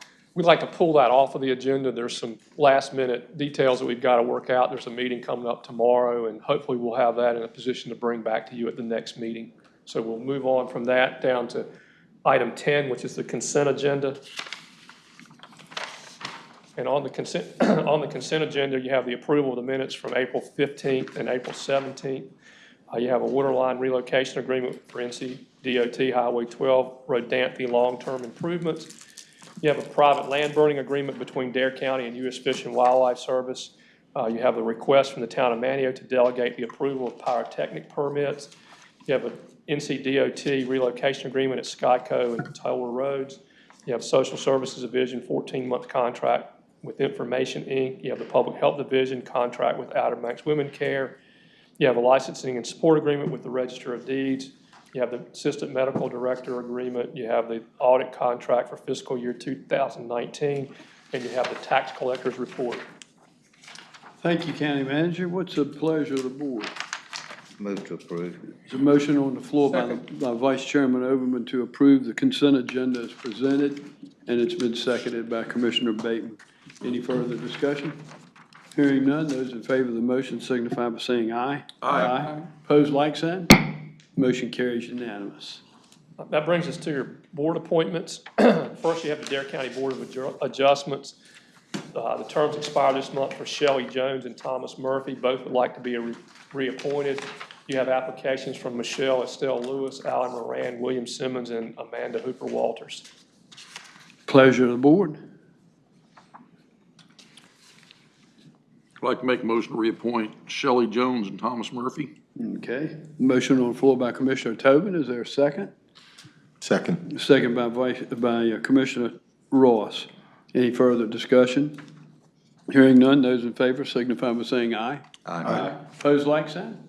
Motion carries unanimous. Next is the Senior Tar Heel Legislature alternate position. Kay White says that for health reasons, Mary Ellen Hawthorne can no longer serve as the alternate to the Senior Tar Heel Legislature. An application has been submitted by Sue Kelly, who's willing to serve as the alternate. Move to approve Sue Kelly. Motion on the floor by the Vice Chairman to approve Sue Kelly. Is there a second? Seconded by Commissioner House.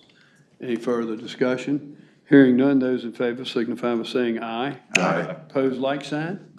Motion carries unanimous. Next is your Veterans Advisory Council. The terms expire this month for Steve Goodhart. He would like to be reappointed. Jack Leonard and Russell Laney have both submitted their resignations. The Veterans Advisory Council recommends that Steve Goodhart be reappointed, that Richard Probst replace Jack Leonard, that Robert Yanasek replace Russell Laney. You have applications from George Berry, Kenneth Bucantis, Walter P. Burkheimer, Michael Keating, Jack Overman, Richard Probst, and Robert Yanasek. Move to reappoint Steve Goodhart and to appoint Richard Probst and Robert Yanacek. Second. Motion on the floor by the vice chairman to reappoint Steve Goodhart and to appoint Provost and Yankuset. And it's been seconded by House, Commissioner House and Commissioner Bateman. Any further discussion? Hearing none, those in favor signify by saying aye. Aye. Aye. Opposed, like sign. Motion carries unanimous. And then your upcoming board appointments in June, you have the Albemarle Regional Resource Conservation and Development Council, the Hatters Community Center Board, the Juvenile Crime Prevention Council, the Land Transfer Tax Appeal Board, DARE Library Board, the Mans Harbor Community Center Board, the Roanoke Island Community Center Board, the Rodanthe Wave Salvo Community Center Board, and the Waterways Commission. In July, you have the Airport Authority, the East Lake Community Center Board, the Game and Wildlife Commission, the Parks and Recreation Advisory Council, and the Wanchese Community Center Board. And then in August, you have the A.B.C. Board, the Dare County Center Advisory Board, the Jury Commission, and the Stumpy Point Community Center Board. And with that, Mr. Chairman, that would be your agenda. Thank you, County Manager. Appreciate that. That brings us to item 12, and that is Commissioner's Business. Commissioner Ross, do you mind kicking that off today? I will. I do not have many items. I just wanted to call attention to a recent event where the SPCA and our animal shelter folks had to step into a very disturbing situation. I believe it was in Wanchese where upwards of 81 different animals were seized, dogs, cats, livestock, and other forms of domesticated animals. And apparently the dwellings were condemned and the animals taken into custody, and that there was a great deal of community outreach and volunteerism to help, both from vets, from animal care, grooming groups, et cetera. It was just a really, really strong effort and very reassuring. But I'm very pleased with the effort and activities and promptness of the animal shelter folks stepping in to do this very valuable service.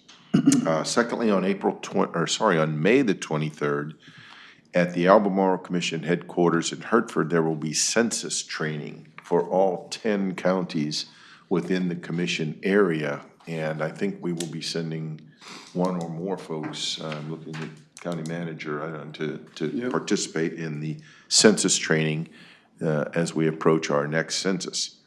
And lastly, there are nearly completed drawings from our architectural firm on the new shelter, moving along at the traditional pace. Yes, Mr. Finance Manager, Director? Nearing 35% drawings. I stand corrected. We are nearing 35% in a gradual and steady progress. I feel a little bit to refer back to the Falkland Islands War when the British announced that they were going to the Falkland Islands and they're sending the forces, and they will be there in 3 weeks. I thought, well, with that kind of promise, how can you argue with the urgency from the Brits? Anyway, I am confident, hopeful, optimistic that the drawings will progress. We will get the contract bids let and move this project forward. Thank you. That's all I have. Thank you, Commissioner Ross. Commissioner House? Thank you, Mr. Chairman. Just a few things. I just want to give you all an update on HB 486, in which we passed a resolution opposing it. And that's the one that has pretty much a redefinition of commercial fishing again. Even though we sent that resolution out, it was heard that very next day, or that afternoon, actually, in the wildlife, or the next day, it was the next day, in the wildlife committee. The resolution that we sent out was actually mentioned during that time. However, it did pass the wildlife, and now it has been stalled in the finance committee. And like I said, with it having to go through 2 other committees before crossover, and it's going to be kind of tight on that, but we're keeping a close eye on it. Again, like you mentioned in your opening comments, the Classic Rod and Custom Show this past weekend was outstanding. If you were anywhere on the Outer Banks and did not see a custom car somewhere, you're blind, because they were all over the place, and great group of people, very kind and courteous to everybody that was on the roads with them. And every single event that they did all weekend long was just top notch, and really impressive group of people. Also, I know we passed a proclamation for EMS Week. Also, keep in your minds too, this is a national week for nurses as well. So, if you see a nurse, give them a hug, because our nurses are in the medical profession. They're known as the heart of the medical profession, because they're the ones that mean the care the most and the most hands-on with patient care and in that aspect. I do have two other people I'd like to have appointed to the Dare County Working Watermen's Commission. One of them is Joey Van Dyke from Frisco. He's been an active charter fisherman for many years and expressed a strong desire to be on the commission. And also Miss Amanda Hooper Walters. She lives in Kildow Hills in the Collington area, and her and her family have been involved in commercial fishing for well over 30 years. She has expressed a strong concern to be on the commission as well. I've talked to both of them and explained to them what the commitments are and what we're trying to accomplish, and they are on board with it. So I would like to make the motion to appoint Amanda Hooper and Joey Van Dyke to 3-year terms on the Dare County Working Watermen's Commission. As commercial fishing. As commercial fishing, yes. I'll second that. Okay, there's a motion on the floor by Commissioner House, a second by Commissioner Tobin. Any further discussion? Hearing none, those in favor of that motion signify by saying aye. Aye. Opposed, like sign. Motion carries unanimous. Thank you. And with that, because I've already mentioned the Germany surrender on this day in 1945, I believe it was, ending World War II, and I thanked our veterans earlier for, although I don't think any of them were old enough to be in World War II, but I also want to reach out to all of our veterans, and also looking forward to coming up shortly is Memorial Day weekend, and remembering what Memorial Day is all about too, as far as our veterans and the ones that gave all. Thank you. Absolutely. Thank you, Commissioner House. Vice Chairman. Thank you, Mr. Chairman. I'd like to say congratulations to our service pin recipients, Brooke and Linda, for their 30 years of service. As we do every week, their service is greatly appreciated by the county. And congratulations also to Ashley Johnson as our Employee of the Month. I want to issue a very special thank you to Reverend Tom Murphy for his extemporaneous prayer this morning. It could not have been better if he'd had time to prepare. Thank you, Tom. Appreciate it. I don't know. It was pretty good, man. It was pretty good. Thank you. That's all I have. Thank you, Vice Chairman. He had a little bit of time to right there in that corner, but he hit a home run. Commissioner Bateman. I want to thank you too. That was from the heart. You could tell. And that's what it's about. Guys, I had the opportunity to go to our first ever recovery court. It was on the 2nd of May. And it was inspiring for me. And I just want to, first of all, just thank the Board of Commissioners for appropriating the money for the recovery court. I also want to thank Commissioner Oldman, who has worked tirelessly and effortlessly behind the scenes to make sure this thing came about. I sat there and we had 4 candidates in that court, and it was handled very professionally. They, nothing could have been, it was exactly like it was planned out to be, which is a great thing. I mean, we were talking about changing people's lives one at a time, and that was the focus of the court. They made some decisions that will affect these people for the next 18 months. And it's really a good thing. So don't want to get emotional about it, but it's a big thing that Dare County did. And you guys went beyond the call of duty and appropriating that money and working hard for it, so thank you. The other thing is, I had the opportunity this weekend to participate in called the Outer Banks Shave Riders, which is an organization that's called St. Baldrick's Foundation, which you shave your head for childhood cancer. And the sheriff, Doug Dowdy, and myself, we were there, and they shaved their heads, and it couldn't go on for a better cause. They raised $20,000. Wow. And this guy named Where do you buy? Jason Andrews. Where do you buy bowling alley wax? Do I need some? No, it looks like you use some. Oh, okay. Anyway, Jason Andrews, and he is the guy, his daughter, 9 years old, and she has pancreatic cancer. He approached me and approached Doug Dowdy too, the sheriff. I was at the Ace Hardware, and it just melts my heart just thinking about those folks and how hard and they fight this disease. And childhood cancer, the crazy part about it, childhood cancer only receives 2% of all the funds that are raised for cancer research go to childhood cancer. You have to treat a person that's a little kid much differently than you do adult. So anyway, it was for a good cause, and I was very, very fortunate to be there. And about 25 to 30 people that day got their heads shaved. Classic Car Show, good job, Michael Tellett. He went and he nailed it with this thing. My restaurant was busy. I think everybody on the beach saw some increase in some revenues. The motels, hotels are busy. So it was a great thing for the community. All rise. That's upsetting. And the other, a question, I've got some calls, and I'm sure some of y'all have also, about the DOT study on the north end. Have we heard any more about those guys? Do I? The DOT study on The hydrology study. Yeah. July. Okay. Yeah.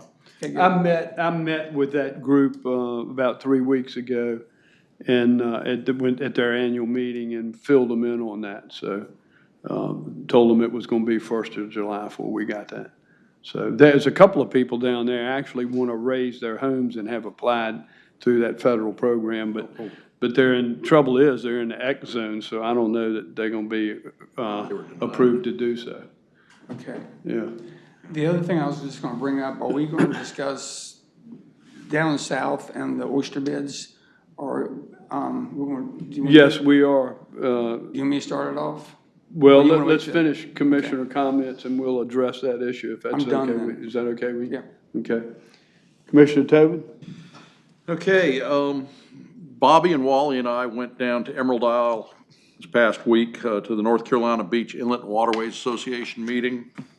The meeting was really good, covered topics from Hurricane Florence, sea level rise, federal funding, coastal infrastructure, some of the flood inundation mappings.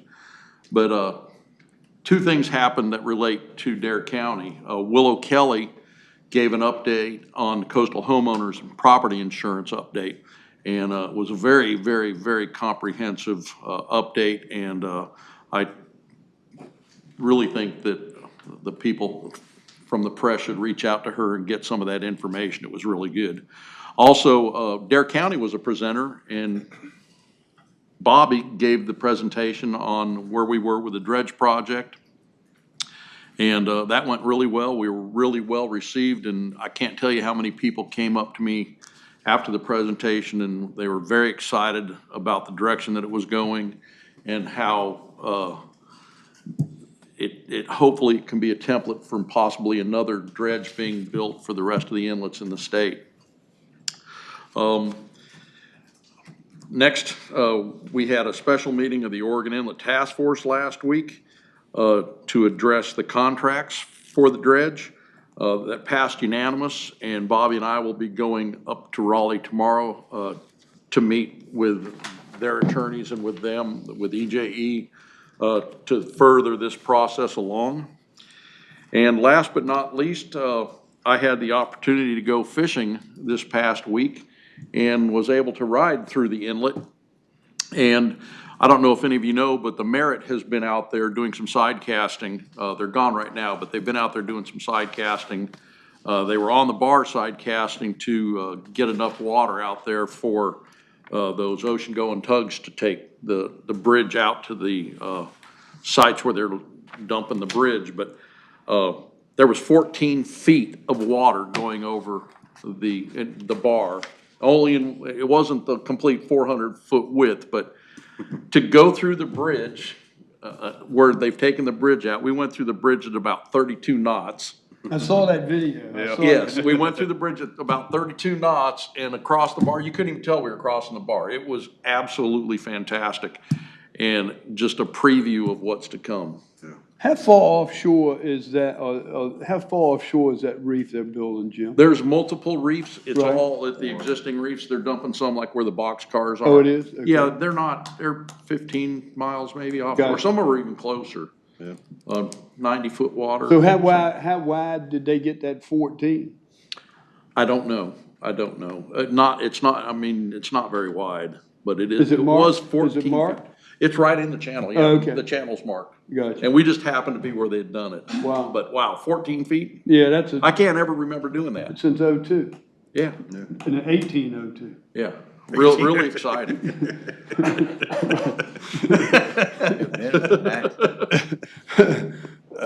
That's incredible. That's incredible. Well, good job, and good luck tomorrow. And we did catch a few fish. Yeah. Well, I saw the video, but I didn't see any fish on board. Yeah, But y'all were plowing through there pretty hard. we caught 10 dolphin. It wasn't a great day, but it was a good day. It was good. Well, good luck tomorrow too as well. Yeah, thank you. I just got a couple of things. Irvin, I had a death in the family, as most of you know. My cousin's husband in Florida passed away, and a cousin up here's husband passed away within 45 days. But when I was down in Florida, I flew down Friday a week ago and flew back last Monday. My cousin is a circuit court judge in Sanford, and he is a judge for the recovery court there. Wow. And I was discussing with him about what we had just done in Dare County, and he was very commendable of what we've done. But he says it's really work, and it's been in place for a couple of years. And he said they're really doing some good stuff down there, and he's glad to be a part of it. And he's part of that authority that will help these individuals. And it's good to see that. So he spoke very highly of that. So I'm anxious to see where we go with this in Dare. And it's pretty exciting. And I'm glad that our board stepped up to the plate and did that. The only other thing I have is Mayor Ben Cahoon, myself, and Secretary Michael Regan of the DEQ are hosting a mayor's roundtable tomorrow here at the Dare Center at 1 o'clock. And we've got mayors from different counties and leadership coming to certainly share our concerns about our beaches, our sounds, our marine life, and certainly talk about all of the all the tourism dollars that are generated in billions annually for North Carolina, and to participate in this roundtable to continue our efforts of opposing offshore drilling. So I'm looking forward to that meeting that we'll have with DEQ Secretary tomorrow and these coastal mayors. That brings us to County Manager. Do you have any additional items? Yes, sir, just some information and one action item potentially. First is the time is run and we've gotten in the request for proposals from the architects for the COA project. So we'll schedule a CIPC meeting to start going through those here shortly. So we're on track there with the legislation being passed. We finally were able to get that moving. So we're rolling now. We got to get the architect going. The second thing that I have is last year we signed a contract with the state for Health and Human Services. It was a mandatory, non-negotiable contract that had the parameters of which you have to do your DSS work in. I just want to let you know that came out again this week. I've signed it, sent it back to them, so that's, or sent it back to Sheila to sign so that it can go back to them, but we've re-entered that contract for another year. Sheila and Chuck have both reviewed it. They're okay. That we should be able to meet all the parameters, so no issues that we know about, but again, it's just another contract that we don't have any negotiation choices about that we're required to enter, and so we have done that. Bobby, is that the one that had certain metrics of measurement that would be very difficult in small sample sizes that we said could be really problematic? The problems that we identified the last time around, I don't think have gone away. Yeah. But they also haven't been a problem, at least in the past year either. Okay. So, along that same line, the state has gone to a new Medicaid, privatized, if you will, the Medicaid system in North Carolina. In that vein, we got a contract last week from Blue Cross Blue Shield. We got another one yesterday from an outfit called WellCare of NC. And these are going to both our EMS department as well as our health department for Medicaid reimbursement purposes. There are other providers out there. I think 5 of them were authorized in the state, so we will be getting the other 3 at some point. I bring this up to you because I'll use the Blue Cross Blue Shield. It's a 45-page contract that we got at the end of last week.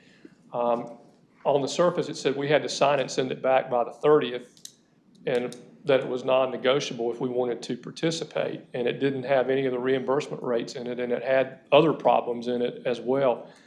I called them and said, wait a minute, we don't even have a board meeting until today. There's no way we can review and do all that. And so they have extended the time to do it.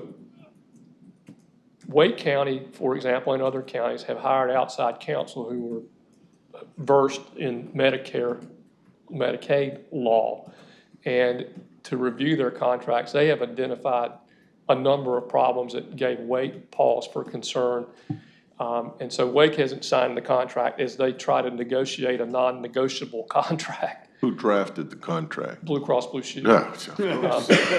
And there you go. And so I guess my point in bringing this up to you is we have several choices. One is, we can sign them and send them back, and the reimbursement rate will be whatever the reimbursement rate is finally determined to be.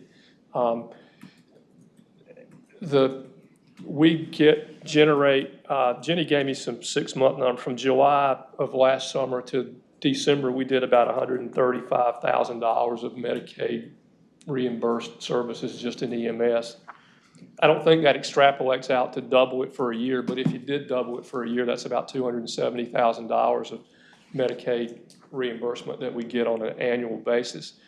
And so, worst case scenario, presumably if the reimbursement rates aren't dollar for dollar, we would get reimbursed something less than that, and the something less is we don't know what something less is. I don't have the numbers for Health and Human Services, but Health and Human Services gets Medicaid reimbursement as well, and so again, depending on what their rates, then our revenues potentially could change there.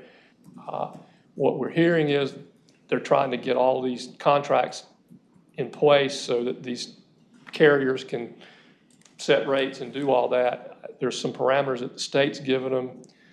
The Wake County attorney says the contracts don't follow the state mandated parameters. So our choice is to either sign it and move on, to not sign it and see what happens, or to engage one of this outside law firm that does Medicaid work, as Wake County has done, to work with these carriers on our behalf. I guess my suggestion is the last alternative is to get the Medicaid folks in, because signing and going means we're doing a poke and a hope, and we don't really know what we're getting into, nor do we have the ability to figure it out. This is part and parcel to the issue we brought up a while back, and we had the Dave Peterson here from Trillium. Sure. These would be standard contracts as opposed to custom. Custom will remain with Trillium. These are statewide standard to these 5 approved vendors. And the amount of confusion or lack of clarity that Vice Chair Overman and I determined was substantial. And it has not been reassuring to listen to what you just described that we were presented with. And it's all being driven out of the State Department of Health and Human Services. They are the ones behind this. And I would have expected these contracts to have been negotiated at that state level prior to just having Blue Cross Blue Shield issue to us with sign it or else these are non-negotiable. Yeah, and it says basically whatever rates are determined to be, you're agreeing to accept those rates. Now, that may be where we wind up anyway. Yeah, I understand, but, I understand. So that's where we are. You know, I talked with Currituck County. They read it. They recognize it's not. They're going to sign it and move on, and because they're figuring it's going to be whatever it's going to be, and you know, they don't have the clout in Currituck nor the dollars involved to make it worthwhile to put up a big fight. Wake County does. Their numbers are much bigger than ours. So, I'm sorry. Is this, I'm looking at Vice Chair Overman, is this worth a call that we make outside of this meeting to Dave Peterson at Trillium for any insight or guidance he could have on this? No, we can certainly do that. Yeah, we can certainly do that. I don't know how much Trillium's involved in this particular aspect of it. I think one of Bobby's recommendations or suggestions or alternatives was to get somebody to give us information of where we need to be and what this thing means, what this policy that we're supposed to sign means, because it's, I don't know that we're equipped. Well, but it sounds like pass fail. You're either in or we flat out reject the contract. And if we flat out reject it because we don't know it, do we now have no option for any reimbursement of any kind for services we're providing, which would not be good?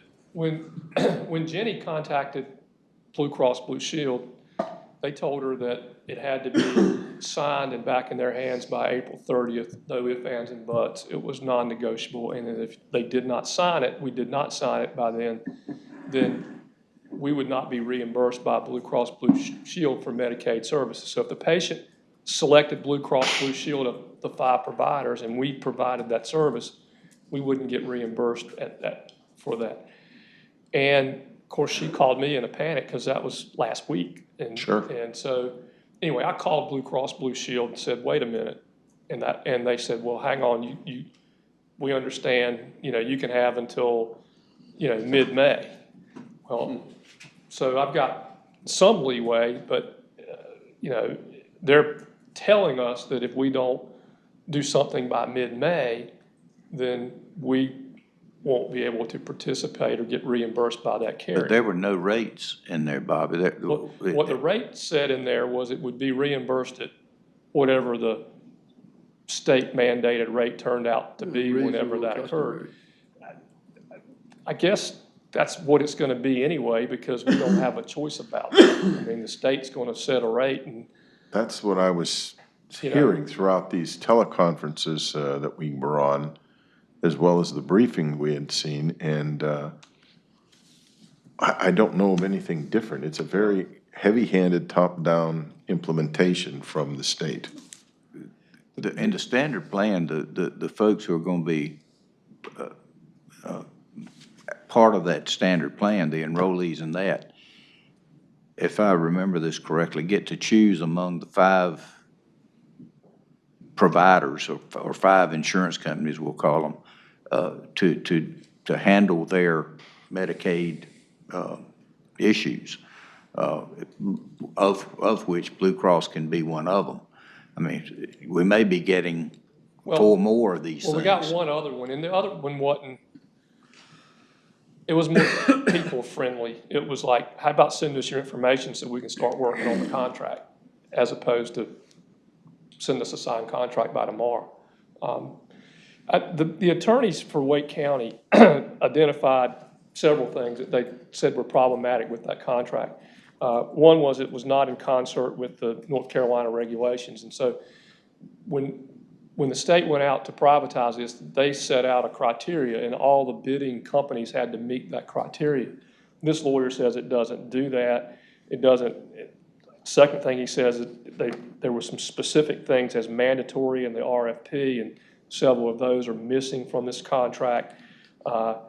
There's some information, and I don't really know if I know what this means, but it deals with being in network and out of network, and utilization payments or cost settlement payments aren't included in it, and that's a problem for Matic.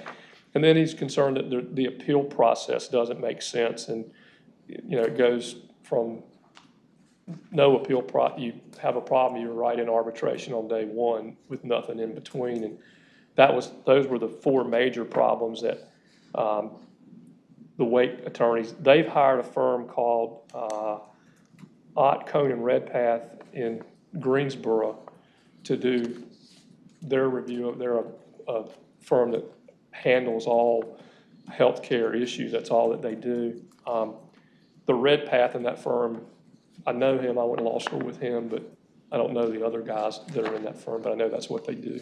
At the end of the day, Bobby, this thing may be one of these deals where you got a gun to your head anyway. That's what I believe it is. So they've hired them, but if these were negotiated at the state level, the local county hiring attorney. Well, it may be I bring it up to you because, and tell you all this, because if we choose to sign it, which we can do, as Currituck did, we just need to go in with our eyes open. I don't want you to say, why in the hell did you let me sign this thing? Yep. I'm just gonna ask, did Currituck or the Wake mention a cost settlement process? I'll tell you what it says. It says, it appears that agreeing to only the payment details by being in network, and it does not include the additional utilization or AUBP's cost settlement. This would potentially decrease an agency's reimbursement. Now, I don't know what all those acronyms mean, which is, because we don't do this stuff. There's a process now where you provide the service. Dealing with doctors, where they are participating in that. Yeah, it's going through Port. Port is our designated there's provider, two. and it's processed through Trillium. There's one cost settlement for EMS and one for the health department. Yeah, I don't have the EMS one. You basically calculate the cost of providing those services during the year, and 3 or 4 years later, you settle up versus the fees that you receive for those services. Health department's around right now 275,000. EMS is around 530,000 a year for our settlement. The Association of County Commissioners has said they're going to continue to be involved in that process, but they don't know what it's going to be yet.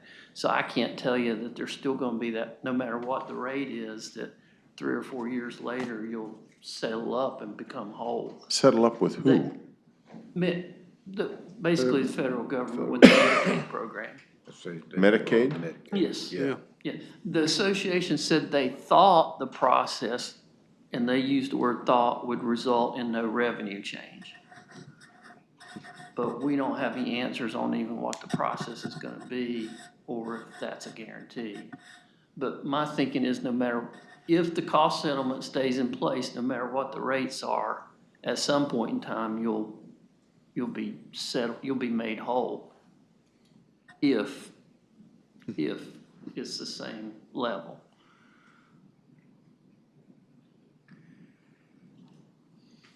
So I need guidance. Do we just understand this is something we can't negotiate and move on with it, or do we seek counsel? Or And we've gotten nothing from the state level, nothing from the Department of Health and Human Services saying, counties, you'll receive these contracts, you need to sign them. Sheila tells me that her association has, the Association of Health Directors has hired outside counsel, different law firm, to give them guidance as well. They don't have that guidance back yet. So, I mean, But Bobby, this contract is to allow people who are going to be on the standard plan to have Blue Cross as a choice, one of their choices. Am I reading that right? Well, that's not in this contract. What I understand the system to be is I understand that there were 5 providers that were hired to handle Medicaid for North Carolina. Blue Cross Blue Shield was one of those. That's correct. There were 5 And- approved vendors. And that a patient, a person can select That's right. the vendor that they want to handle them. I say that, I don't know if you select it or if it's done by regions or how that, but I think they can select from those 5. That's right. And then if we, just let's use EMS, provide a service, then we ask them who their provider was, and whoever that is, we send in the appropriate paperwork, and presumably we get reimbursed at whatever the rate Whatever the Medicare turns rate out to is. be down the road. And that's sort of kind of how this contract reads, but all the detail about in-network and out-network and how all that's going to provide and cost settlement and all those things, I can't answer those questions. I don't know. I have a question. Assume that we agree to initiating a contract and signing a contract, and the law firm that's representing Wake County does in fact find that the Blue Cross Blue Shield is not in conformance with the state mandate and is not in conformance with the parts of the RFP. Would that null and void any other contracts as ours, or would it make them have to amend it? Or would our contract stand firm? Well, you would think that if the state mandate and the state RFP required certain parameters, and it was found that the contracts that they were asking counties to sign didn't include them, that state would mandate that they come back in and correct those contracts. So I say that because that makes sense and that's rational and all those, but I'll just tell you, I can't make you any promises because I don't know. I mean, especially if you're already under contract. I mean, it's kind of like your insurance. If they send you a consent to rate form, we say rates are governed by the insurance commission. They are, unless you sign a consent to rate form that says they raise it as they want. You can raise it however you want. So whether this is one of those kind of things or not, nobody knows. I mean,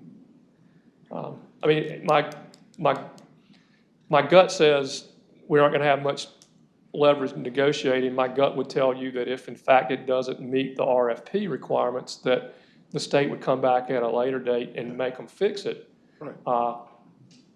But I can't, I don't know that to be true. And my gut also says that whatever the reimbursement rate is, it's going to be our rate's not going to be different than anybody else's. And so it'll be what it'll be, and we don't get to negotiate that anyway, so.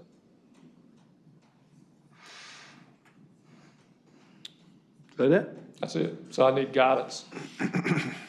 What's the pleasure of the board then? No, it just strikes me as we really don't have a decision. We don't have a choice. Okay. And we're gonna have to do this there's gonna be a number of more contracts that come through, is my guess. All right, so I'll ask you to, as these come through, we'll review them.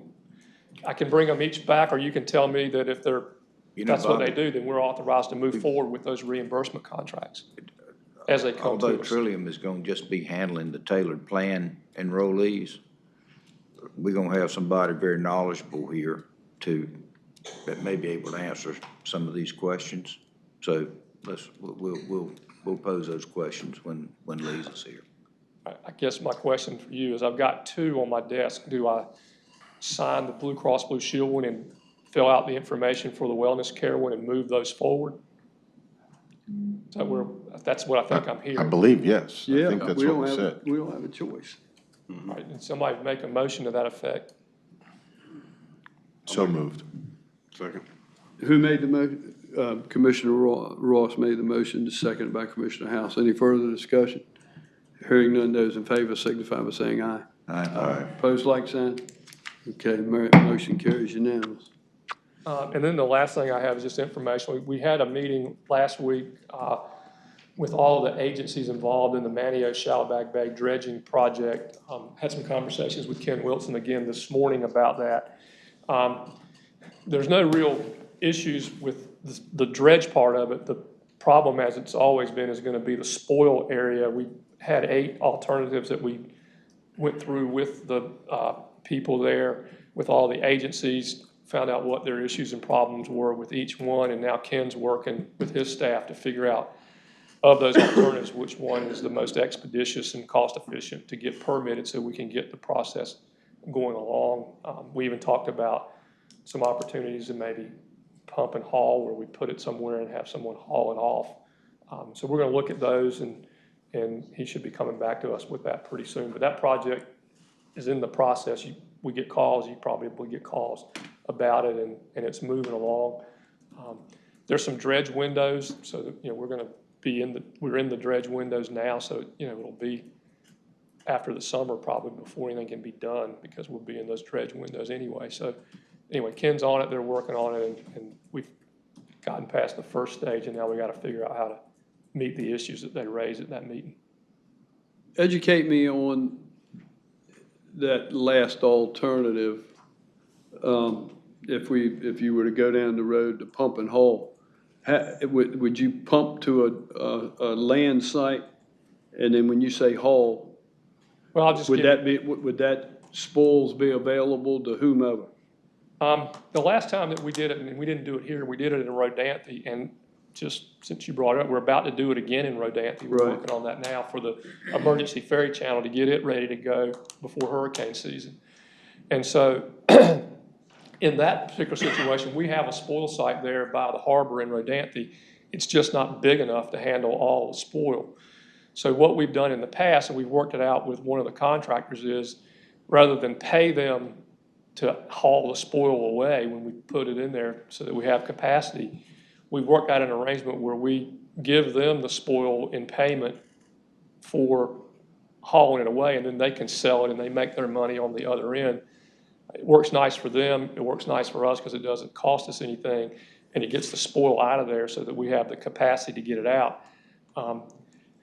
This project's a much bigger capacity than that project, but the idea of doing something along those lines is what we're talking about when we talk about pump and haul, is working out something with a contractor to get rid of that spoil as we haul it, so that we have space to add additional spoil. And Ken and them are working on it, because you gotta let it sit a certain amount of time to de-water before you can put it back in a truck. So anyway, they're working on those. You know, we looked at there's, like I say, 8 alternatives. You probably heard about the need to put some sand up at the Elizabethan Gardens. We looked at that. That's a small volume. That doesn't take all of it, or even a very large percentage of it. But if that's doable and it helps them. It'd be a blessing for them. So that'd be a blessing. It'd be a blessing for them if it could be done. They're looking at that. I mean, there's all kinds of stuff that they're looking at, and we'll just have to see where it leads us and what the agencies think is the best alternative. And when you start going to multiple dump sites, you have multiple permitting, and it gets more complicated. Yeah. But then the dredging and hauling's time consuming too. Right. That's all. It's just difficult. Yeah. Thank you, County Manager. Dave, our Finance Director, you have anything for us additional? Thank you. Out of respect to Mr. Robbins earlier today, I said that we'd address this towards the end of our meeting, and with his issue with this oyster lease. So I think we need to at least discuss it and see if there's any options for us or where we want to go with this. And he stuck around long enough, and I apologize, Mr. Robbins, for that length of time. But I think you had something you wanted to say, Commissioner Bateman. I think this not only affects this gentleman's property, but it also affects the total industry that they have down there with the kiteboarding. It's all along that whole area. And so I think the problem is that Marine Fisheries has not addressed in their filtering of these operations where it could and should go when they're issuing these permits. Like you said, there's no reason why you would want to put a 3x5 oyster cart or numerous ones in an area where you have guys that are spending a lot of money on kiteboard. And we're noted across the United States, especially in Canada, they come to that area to kiteboard. I mean, it's a hot spot. Yep. You know, real kiteboarding is down there. The real estate markets, it's just demanding, give us more kites, give us more kites. And so we have a issue of conflicting activities there. And I would like to see somehow we get the word to marine fisheries, hey, listen, this isn't working right. And look at the way you're doing these things and issue permits where they're needed to be, not where they're not needed to be. I think if we. Commissioner Tobin had something. Yeah, I would like to add to that too. I agree 1,000% on the kiteboarding issue, but I also feel like the way that the permitting process is being done and not asking for, not that a riparian right agreement necessarily is a decisive decision if you don't agree with it, but I think that people who invest in waterfront land are investing it for a number of reasons. One, for having access to the water off the back of your property, the view and what have you, and to have somebody come within 80 feet. 80 feet is not very far. And to come within 80 feet of that land and put up a commercial business, I personally don't think that's right. I know I would be upset if I had waterfront and they did that to me, but I think we need to do something, maybe make a resolution that can be carried to the meeting tomorrow night. But I also think that we need to take it to the next step also, and I think we need to talk to our legislators that represent us and get some legislation introduced up in Raleigh to prevent this absolutely particular thing that's happening. If it's zoned residential, I don't think that you should be within 80 feet. If it's, you know, there's plenty of water out there that this could be done on. That's just my 2 cents. And I mean, I completely 100% back commercial fishing, but I think this is pushing the envelope on where it should be done. Jim, I agree with you. This issue has been a big issue, just thinking through this since Johnny brought this issue up, has been a big deal in Virginia. Yes. Virginia has a super big oyster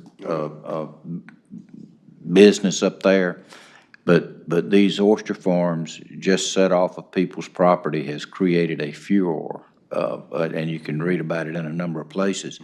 I just want to be sure that if we do a resolution, and it kind of gets back to what you were saying, is that it's not for just this lease, but it's wording to cover all close to shore leases where developed property or water uses such as kiteboarding, windsurfing, that kind of thing is a primary usage. That may be a little more generic, but there's going to be a public hearing on this specific property. But I think wording in a resolution like that would cover us so that we don't have this happening every time one comes up off of a property. You let the public comment handle the individual ones, but we go on the record as in a resolution to say that we don't want it 80 feet off somebody's property, or where kiteboarding is a recreational activity just off the bank. You can get a dock permit for more than 80 feet. That's Yeah, it. exactly. You can get a dock permit in the sound And for 400 feet. county attorney may have an issue with that because I see those eyebrows going up. I was trying to think of a way to help Mr. Robbins. Can we do both? Can we Yeah. object to this Yeah. project specifically Yeah. and others that are close to shore and recreational areas or whatever? To I make mean, it in the broader? interest of time, Yeah. as he was pointing out, we may have to do that for this one specifically, but I think we need to look at broader language, particularly as we send something to the legislature to say that we don't need this off people's properties. Yeah, I agree with both statements. Obviously, and opposed to this particular issue, and also to Vice Chairman Overman saying, to a broader aspect of it, and definitely to bring this forward to our North Carolina legislative, that they look at the way the leasing process is as a whole. There's too many ins and outs and too many you do this and don't do that, but you can do this, you can't do that. There doesn't seem to be any rhyme or reason to the whole process. And so I'm looking as a whole, I'm definitely for, our commercial fishermen, as we all know, and trying to increase the commercial fishing industry as much as we can in Dare County. But then again, we also have to look at, what has made a big impact, especially as far as tourism and especially in this area as we're talking right now. I'm sure that the kiteboarding recreational industry, which is year-round, I mean, I've seen it where they had ice falling off their wetsuits as they were windsurfing down there and kiteboarding. So with that aspect, you've got to kind of also look at it, at the economic part of it as well. Well, I think if we can do something to address this issue to help Mr. Robbins out, and then we can work on another resolution as a whole. We'll have a little bit of time to work on that and formulate that, if that's the pleasure of the board. We can definitely research that a little bit more and get into the depths of that part of it. Do you have enough county manager that from us, that you could draft something tomorrow? Yeah, we'll get him something before 6 o'clock tomorrow that we can get to him. My intention was to do one resolution that covered both issues, not do two resolutions. Yeah. So, okay. I mean, you have enough time to get that done? Okay. Yeah. The two of them are looking at each other. We'll figure it out. Okay. Figure it out. Okay. And Johnny, thanks for bringing this to us. Yeah. Yes. Yeah. And sorry you had to wait, so. Yeah. I mean, your approach to it, you nailed it pretty good. It's clear enough against the ability for them to farm oysters and things. It's just there's a proper place to play basketball. It's not in the middle of NC12. There's a proper place to farm oysters, and it's not right there. And I like it that you're not doing a knee-jerk response to it. You're looking at this one and then looking at the broader picture. Because in the end, some sort of buffer needs to be around there. It's not just helping me, but it's helping all of from trip forming and real kiteboarding to the people that are cleaning the cottages, to the people that are investing in our community, to the guys that are teaching kiteboarding lessons. It does that fun.